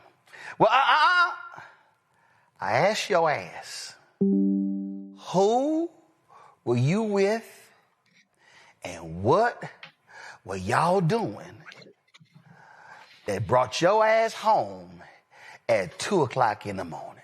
I think every black person watching right now is having a childhood flashback after that questioning by Benny Thompson. But the ass whooping ain't done. Y'all, Kristi Noem got busted in a serious lie when she said, oh no, Congressman, we've never deported any veterans. And the congressman, I think he watched this show. He said, go to my iPad. Roll it. Madam Secretary, how many United States military veterans have you deported? Sir, we have not deported U.S. citizens or military veterans. I don't believe you served in the military. I haven't either. But I think you and I can agree that as Americans, we owe everything to those who have served our country in uniform, particularly those who have served in combat. Do you agree with that? Sir, I believe that people that are in this United States that are citizens have legal status here. Madam Secretary, we are joined on Zoom by a gentleman named Sejun Park. He is a United States Army My man said, go to my iPad. Homie, what? Y'all, my damn iWatch thinking I'm having an emergency. Let me stop this. My man walked up. Roll that back. I just want y'all. He was like, roll it back a little bit, because y'all gonna see him go, we about to get in your ass. We about to get in your ass. Roll it. I don't believe you served in the military. I haven't either. But I think you and I can agree that as Americans, we owe everything to those who have served our country in uniform, particularly those who have served in combat. Do you agree with that? Sir, I believe that people that are in this United States that are citizens have legal status here. Madam Secretary, we are joined on Zoom by a gentleman named Sejun Park. He is a United States Army combat veteran who was shot twice while serving our country in Panama in 1989.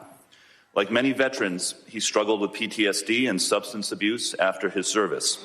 He was arrested in the 1990s for some minor drug offenses, nothing serious. He never hurt anyone besides himself, and he's been clean and sober for 14 years. He is a combat veteran, a Purple Heart recipient. He has sacrificed more for this country than most people ever have. Earlier this year, you deported him to Korea, a country he hasn't lived in since he was 7 years old. Will you join me in thanking Mr. Park for his service to our country? Sir, I'm grateful for every single person that has served our country and follows our laws. Can you please tell Mr. Park why you deported him? Oh, freeze. Oh, my Lord. My man said, can you thank him for his service?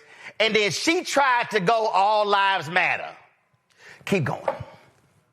But you understand that many veterans struggle with PTSD. Many veterans struggle with substance abuse challenges. This man took 2 bullets for our country. You have broad authority, by the way, as Secretary, to issue humanitarian parole, to do deferred action. Will you commit to at least looking at Mr. Park's case to see if you can help him find a pathway back to this country that he sacrificed so much for? I will absolutely look at his case, but I want you to remember that Madam Secretary, the man behind you, please stand up, sir. His name is Jim Brown from Troy, Missouri. He is a Navy combat veteran who served our country in the Gulf War. He's married to a woman named Donna, who came to our country legally from Ireland when she was 11 years old. She has lived here for 48 years. Because of you, Jim's wife, Donna, has been in prison for the last 4 months. She did not come here illegally, and she has never committed any crime other than writing 2 bad checks totaling $80 10 years ago. She is currently in prison and facing deportation. Ms. Noem, will you thank Mr. Brown for his service to our country? Thank you, Mr. Brown, for your service to our country. Now, what possible explanation... Oh, Lord. He said, he's standing behind your ass. Mr. Brown, stand up. Then her ass, Mr. Brown, Mr. Brown, thank you for your service, Mr. Brown. Mr. Brown, thank you for your service. Play. Can there be for locking up his wife for 4 months when she has committed no crime other than writing a couple of bad checks for $80?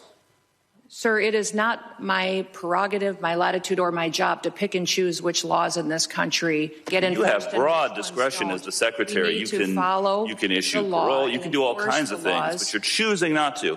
Will you commit, again, to just reviewing Donna's case and reuniting this combat veteran with his beloved wife, who also loves this country? I will review the case. Now, that was Virginia Congressman Robert Walkinshaw. Oh, y'all, the dog walking didn't end there, y'all. It didn't end there, okay? So another member of Congress, in fact, actually, that was Rhode Island Representative. We don't have his name. Y'all, why is his name in the script? Rhode Island Representative. Okay, so this is the Virginia Congressman Robert Walkinshaw, who had a few questions about the Proud Boys. Mr. Glasheen, We're going to put Rhode Island Congressman, put the name. I'm familiar with the name, yeah, Proud Boys. Okay, does the FBI still designate the Proud Boys as an extremist organization? They did in 2018 in President Trump's first term. We are in the process right now of changing our categories for domestic terrorism. So they're no longer designated as an extremist organization. The FBI designated them an extremist organization in 2018. Has that changed? I'm not aware that they did that. It's all over the media, sir. It's widely reported. Can you get back to me on that? Sure will. All right, thank you. How I mean, damn, if you're going to walk your ass to a congressional hearing, and this FBI guy, according to Ken Delaney, and Ken Delaney is a national security correspondent for MS Now. I used to work with Ken in the Fort Worth Telegram. This guy supposedly is a very good agent. That's how bad you got to be when you have had an excellent track record, and you got to go make yourself look like a damn fool and lie in front of Congress because you're working under a dumbass like Pam Bondi, who's reporting to a thug, corrupt, twice impeached, criminally convicted fool like Donald Trump.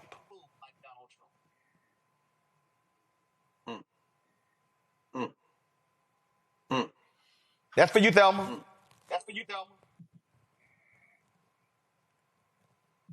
Listen, I have no words, but I am so proud that they walk their ass like the dogs that they portray. Because one, you want to put a organization that educates and show up to make sure people's rights are protected and voices can be heard, but you don't want to acknowledge the fucking Proud Boys as if they are not part of the reason that we had January 6th. Majority of them got convicted. So are we going to not use our common sense or act like the president, who we don't know if he coming? Find out what's up, because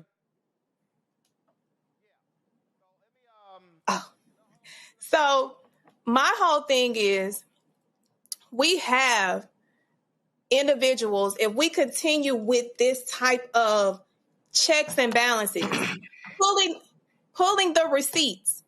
When we pull fucking receipts and their memory gets foggy, we win every time. We got to receipt check their ass at every point. If we not showing up with the receipts to refresh their memory like we in trial, then we are failing. That's how we're going to drive it into people's memory. We want them to have this in their long-term memory, not their short-term. So you showing up and putting their ass on trial every single time, I bet they start showing up with some damn sense and stop violating constitutional rights and also being subjected to being a part of a federal indictment when this man leaves. FBI director, former FBI director Christopher Wray, went before Congress and said point blank, Cameron, that the biggest threat in America is white domestic terrorism, and that's right-wingers who love MAGA. And Donald Trump has been trying to convince everybody it's Antifa. No, pimp, it's your side. It's your side. That's the January 6 people. That's that brother they arrested for the pipe bombs who said the 2020 election was stolen. I don't even know that story is even true. But the bottom line is the people who are committing terrorism in this country, the biggest threat are white, domestic, MAGA, GOP, right-wing terrorists. Yeah, I think in each of those videos, you saw them fully embarrass themselves you got the Department of Homeland Security, Kristi Noem, who couldn't even look in the face of some of these combat veterans and say like, oh yeah, I don't know if I have the latitude. I'm just going to review the case. I wish those congresspeople would have forced her and said more than just she would review the case and make sure they push that, because they'll say whatever they need to say to get out of those hearings. In fact, Cameron, she actually said, oh, I got to leave early because I got to chair a FEMA meeting. And then a reporter said he was told the FEMA meeting was canceled.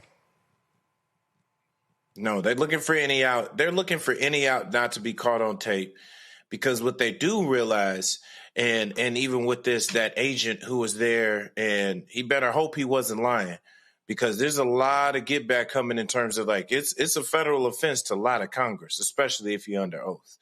And so I think I really hope that we keep some of these receipts. I hope that first hearing was, especially with Kristi Noem, is looked at about veterans, no matter what party you decide to vote for, to understand that they're not respecting you and they will deport you just like they will deport anybody else. Greg, this is how shameful it was. She was like, oh, Lord. She was like, this seat is too hot for my ice Barbie ass. Listen.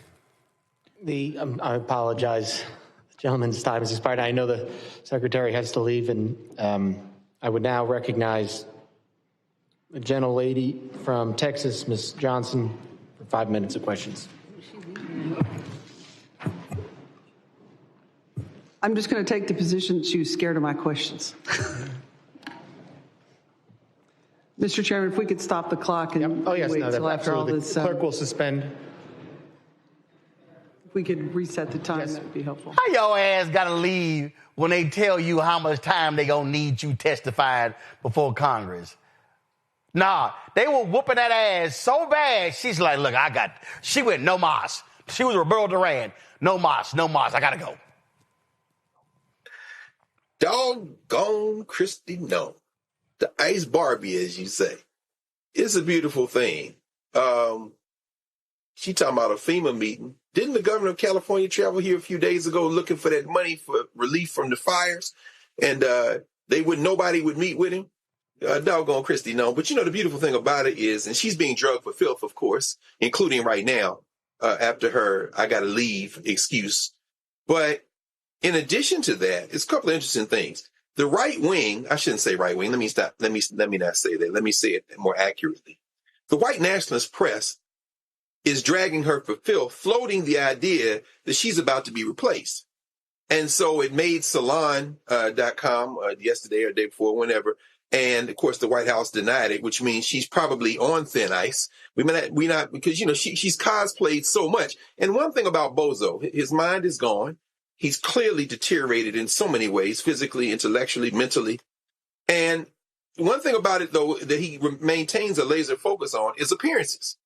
And so he will recast that role very quickly.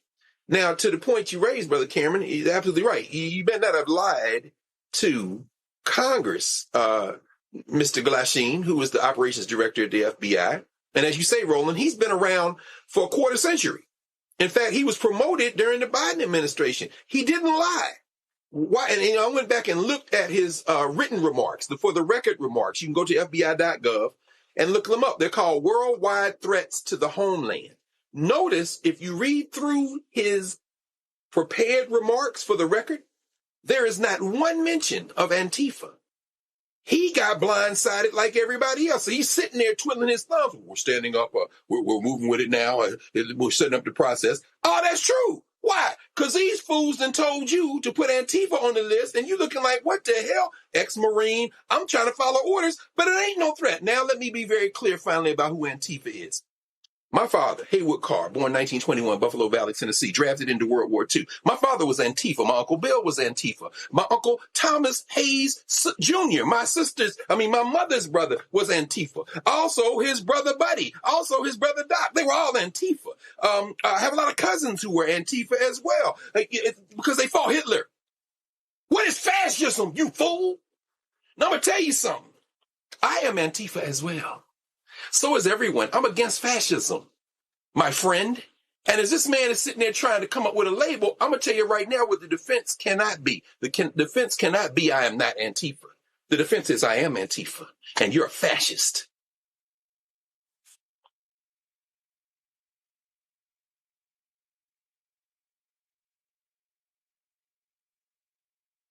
Y'all, these folk gonna learn, and the only way you make them learn is if you vote them out of office. That's what we gotta do every single day. All right, y'all, going to a break. We come back. Time for our Shop Black Star Network Marketplace. You're watching Roland Martin Unfiltered right here on the Black Star Network.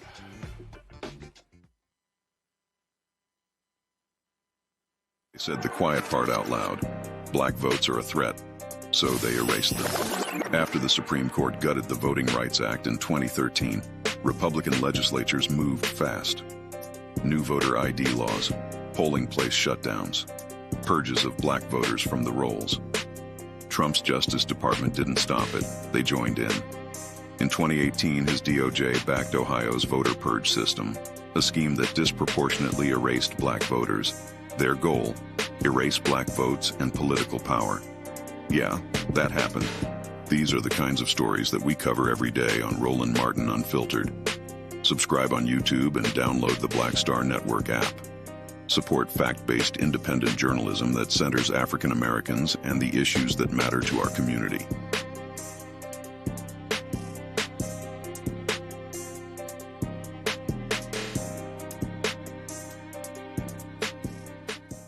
Hello, I'm Bishop T.D. Jakes, and you're watching Roland Martin Unfiltered.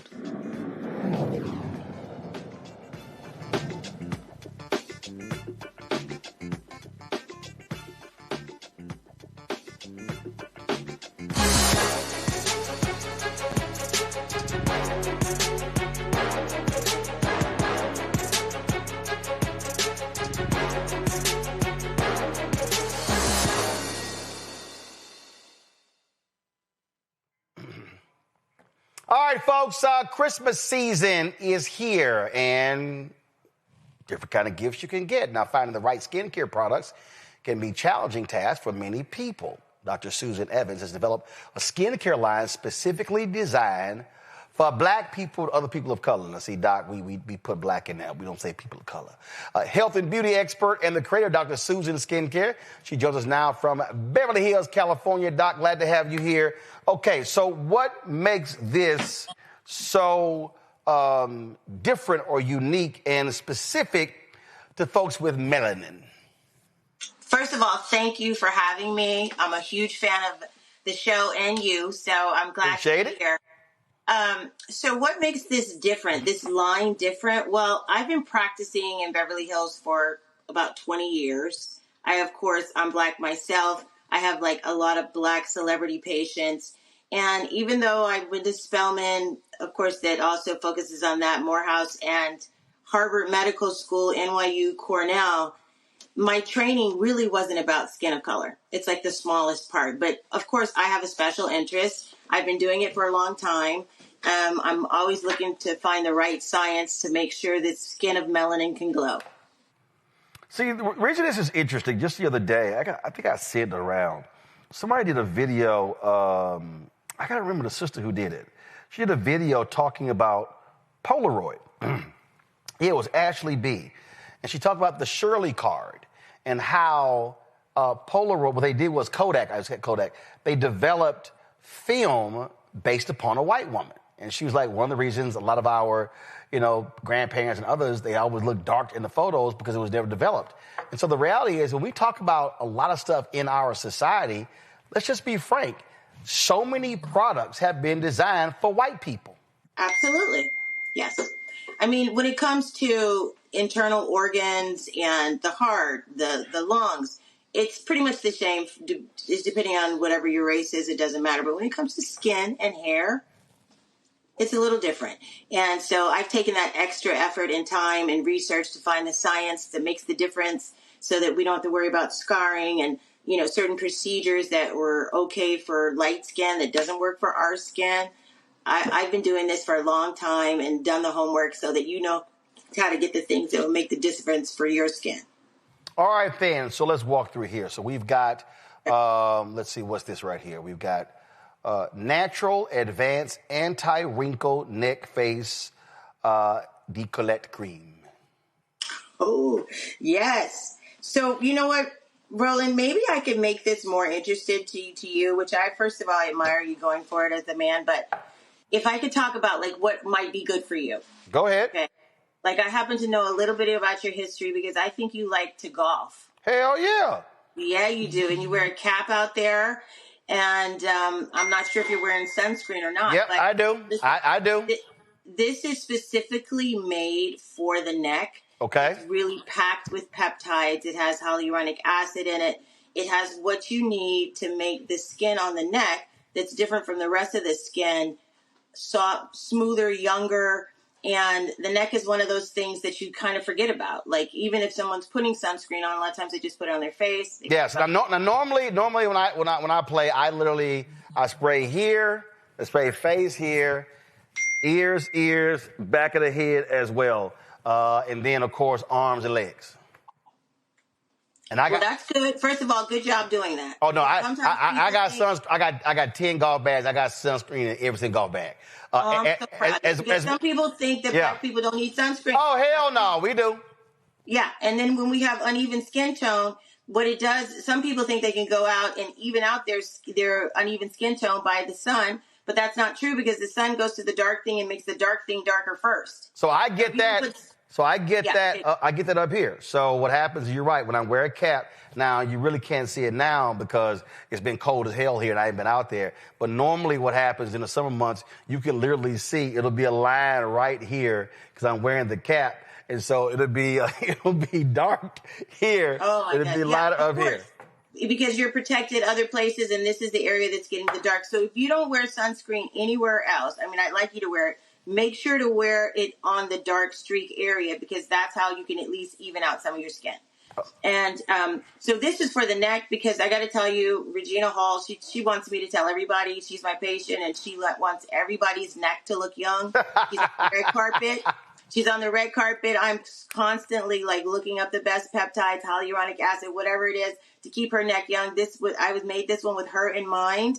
It's great for the neck. It plumps it up. It also lightens it up, makes it softer, and keeps it looking younger. All right, next time I see her, I'm going to be like, Regina, ooh, look at your neck. All right, let's... don't you do that to her. Please don't do that to her. Well, I'm going to say, look at your neck. Oh, it looks great. Good. Come on. I ain't going to... She'll love that. Doc, really? I ain't going to sit here and say, oh, my God, Regina, your neck look horrible. No. All right, tell us about pure vitamin C and ferulic serum. What is this for? Okay, so this is the pure vitamin C and ferulic acid here. This is a serum. You put this on in the morning before you put on your sunscreen. It makes your sunscreen work so much better. It also brightens up dark spots. It's also made with some hyaluronic acid in there to moisturize. So you saying those of us who are from Texas and we used to have mosquitoes, then of course when you scratch them, it ends up having these dark spots on your legs. So we can. Okay, because that's a real thing. So if we have mosquitoes and we scratch that area, especially what you're going to do sometimes even in your sleep, you have inflammation, and the way our skin responds to inflammation is to migrate a dark spot there. And it can stay around for a really long time. It doesn't go away on its own. So this vitamin C is really good for lightening it up, in addition to using the sunscreen, which also helps keep the sun from making that dark spot darker. It also moisturizes his hyaluronic acid and gives you a beautiful glow. It's a wonderful formulation of vitamin C. It doesn't irritate. And I have a special delivery system that makes you be able to tolerate it. All right, so if we have those spots, how many times should we apply this per day? You should apply that just once a day in the morning and underneath your sunscreen. It's a serum and underneath your moisturizer. Like if you were to use both of these, you'd start with the serum and then follow with the moisturizer. All right, pure retinol. Okay. What's this? Pure retinol serum. So this is a really big deal. I'm going to just take a moment for retinol, anything. In dermatology to date, there's nothing more than retinoic acid, a form of vitamin A, as far as plumping the skin, getting rid of fine wrinkles, lightening up dark spots. The problem with it does irritate the skin. Sometimes it makes you peel, but this is a special polypore delivery system. So you can put this on, you can brighten up your skin, tighten up your skin, and not have to worry about the unpleasant side effects. Okay, now when you say, now you know we're black people, when you say brighten up your skin, what does that mean? I'm really talking about, we naturally have hyperpigmentation. It could be the smallest thing, a scratch. It could be, like you said, a mosquito bite going out in the sun. We're going to get a dark mark because of it.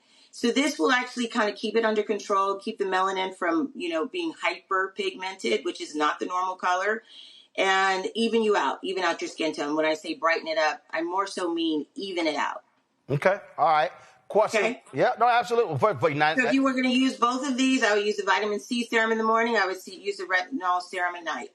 Okay. Got it. Let's see. Okay. Questions from our panel. Let's see. Who got some hyperpigmentation? I'm going to go with you, Cameron. Well, you lucky I love you. I know you got to come for your boy. You got to come for your boy. Because you can't turn your microphone on at the beginning of the show, that's why. Thank you. Doctor, yes. Doctor, thank you for joining us today. I'm actually learning more about this whole serum thing and the need for serums as I'm doing more and more TV and media and so forth. Can you speak to me more also about the need for what's the right mix of cocktail for folks like us who are moving in and around the country? Because sometimes we're in the cold, sometimes we're in the warm weather, and I always feel like a little bit of a dryness, or sometimes depending on the weather conditions, like, oh, do I need to switch up? Do I need to switch up my skin and face routine? Okay, so definitely you do need to switch it up a little bit, because you know, certain times of year there's more moisture in the air, and if you're on the East Coast and it's really cold, then you need to have a thicker moisturizer. But something that works really well for me, and it's not in this immediate line, but when you are like bathing and showering, and you get out of the shower, and you should apply like an oil, like while your skin is still damp, and then towel dry. I know it sounds strange, but I recommend this for a lot of my patients that have eczema. They have a lot of kids. They don't have a chance to lotion them down all the time. You apply the oil first, and then you towel dry. That's going to lock in the moisture. You can pretty much do that any time of the year, but you're definitely going to go for a thicker moisturizer for the winter months. Wow. And then, so you want to have a much thicker. Before you towel off. Before you towel dry. Okay. I know it sounds strange, but you try it and you'll be like, wow, my skin is moisture. You can still lotion afterwards, but it's going to act as a sealant and just lock in that moisture so you don't get this dryness. And then you follow it with the moisturizer after that, and you'll see that your skin is much more moist and more smooth and not ashy. Oh, hell no. We can't do ash. We can't have ashy. Oh, hell no. We cannot do ash. I keep a bottle of lotion in my backpack at all times. Good.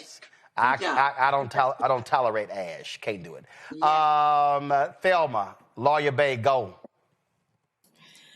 My question, because I am an advocate for self-care, and especially getting facials.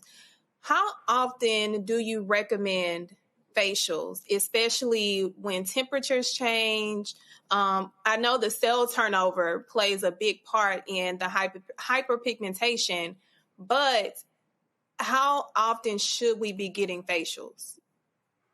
Well, it kind of depends on your skin type. You know, if you have more mature skin, dry skin, and you kind of need a little extra sometimes. So the main things that you need for your skin is exfoliation.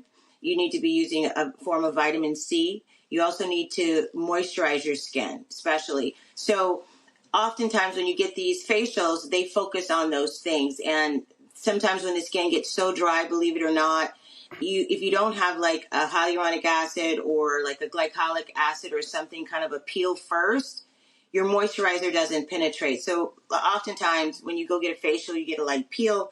I would say you definitely want to do it at least 5 times a year, something like that. If you are having a little bit more problems with your skin, or if you're having acne or something else, you may want to get it more often. But that's really all you need. If you have a good skincare regimen at home, quite frankly, it's not as necessary. Greg. Thank you, Roland, and thank you, Dr. Susan. I'm asking this out of ignorance. Many years ago, I had a student who's now a colleague, Yaba Blay, Dr. Yaba Blay, who wrote a dissertation, and the title was Yellow Fever. She was looking at skin bleaching in Africa, in the United States, among African people generally, the Caribbean. And I guess I got a couple of questions, because I was looking at your 3-step accelerated brightening and smoothing kit. And I'm thinking, wow, this is very interesting. And Roland asked you about brightening. I wanted a couple of things. We all remember, I'm old enough to remember the Ambi products and the skin lightening. And as Yaba looked at it, it's like, this is really like skin bleaching cream. And I know that's not what this is. How is this different than previous generations? It sounds like it's much more scientific. You've developed something. And then how do you distinguish these regimen from the old school, when people used to slather you down with cocoa butter and all that kind of stuff, or tell you go get vitamin E? Or are they related? Is there some overlap? Listen, there's nothing wrong with slathering down cocoa butter for moisturizer. I mean, that's a good thing. You know, people use Vaseline. My grandmother used to use that. I mean, those things aren't bad. But when it comes to brightening up the skin, previously there was Ambi and a lot of different things that used hydroquinone. That was the name of the brightening. And if you use it for too long and in too high concentrations, you can get like a permanent form of hyperpigmentation or dark spots. So it defeats the purpose. So it's pretty much been pulled, I think, over the last 10 years. You're not going to find those things having hydroquinone in there anymore. So what my brightening does is I use other things, natural things like licorice extract, niacinamide, and another one, a big one, is tranexamic acid. And what it does is it goes in, if you're using it on a twice a day basis, like every 12 hours for 6 weeks, it really just suppresses your body's making too much pigment or hyperpigmentation, and it evens out the skin tone more so than just brightens it. So it's not, I wouldn't call it bleaching. I call it brightening or evening out the skin. All right, then. So, folks, we've got the anti-wrinkle neck face cream here. We've got the pure vitamin C and ferulic serum. And then we've got the pure retinol serum as well. All right, products are available. Go to shopblackstarnetwork.com. Go to the White House. You'll see the products there from Dr. Susan. They're on the website. All these black-owned products. We support these black-owned businesses. When you buy these products, you also support Roland Martin Unfiltered, the Black Star Network. And so we really want y'all to do that. Again, listen, y'all going to be buying Christmas gifts. Y'all know it. So if y'all going to do it, buy black, support black-owned businesses, recirculate that money in our community. Go to shopblackstarnetwork.com. Dr. Susan, I appreciate it. Thanks a lot. Thank you. Thank you so much for having me. All right. We appreciate it. Keep up that sunscreen when you're playing golf. Oh, that's always going to happen. That's always going to happen. I appreciate it. Thanks a lot. Okay. All right, folks. Let me thank Cameron, Thelma, Lawyer Bay, Greg for being on today's show, being on the panel. Thank you so very much, folks. I certainly appreciate it. I'm going to go to a quick break. When I come back, headlines with Brittany Noble. We'll be right back on the Black Star Network.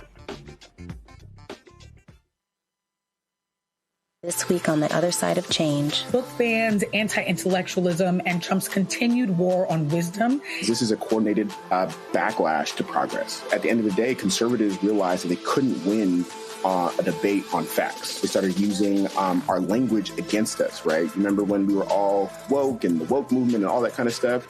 Now everything is anti-woke, right? When we were talking about including diversity, equity, inclusion, higher education, now it's anti-DEI. All this are efforts to suppress the truth because truth empowers people. You're watching The Other Side of Change, only on the Black Star Network.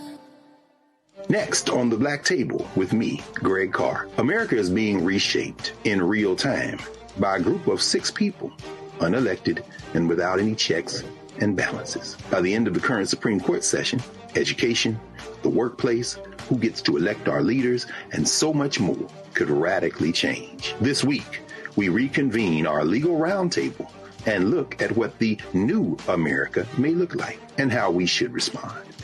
That's next on The Black Table, right here on the Black Star Network. Michael McMillan, President and CEO of the Urban League of Metropolitan St. Louis, and you are watching Roland Martin Unfiltered.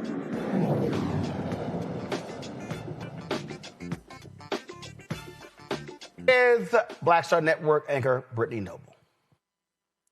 Roland, a federal judge in Maryland, has ordered the immediate release of Kilmar Abrigo Garcia from immigration detention, saying the government had no lawful basis to continue holding him. The judge ruled the immigration officials improperly detained Abrigo Garcia after he was wrongly deported to El Salvador earlier this year, despite a previous court finding that he faced danger if returned there. The judge sharply criticized federal authorities, finding they misled the court about efforts to deport him to other countries, noting that no valid removal order even existed. And black women in America are being killed at far higher rates than any other group. That's all according to an associate professor at the University of New Mexico's College of Population Health. Tamika Gilliam says in 2020, black women were murdered at a rate of 11.6 per 100,000 people, compared to just 3 per 100,000 for white women. The gap is even more staggering in states like Wisconsin, where black women were 20 times more likely to be killed than white women.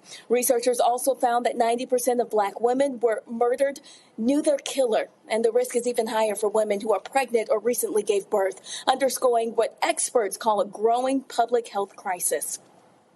Well, the Trump administration has scrapped plans to mint quarters honoring abolitionists, women's suffrage leaders, and civil rights figures. The U.S. Mint unveiled its final 2026 designs, and instead of Frederick Douglass, a suffrage marcher, or Ruby Bridges desegregating a Louisiana school, the new quarters will feature Presidents George Washington, Thomas Jefferson, Abraham Lincoln, and James Madison, along with the imagery of pilgrims arriving in America. Well, Treasury officials say the shift aligns with what they call America's defining ideals of liberty and tell the story of a nation's journey toward a move of a perfect union. The decision comes as the administration considers an even more controversial move, a $1 coin featuring Donald the Con Trump.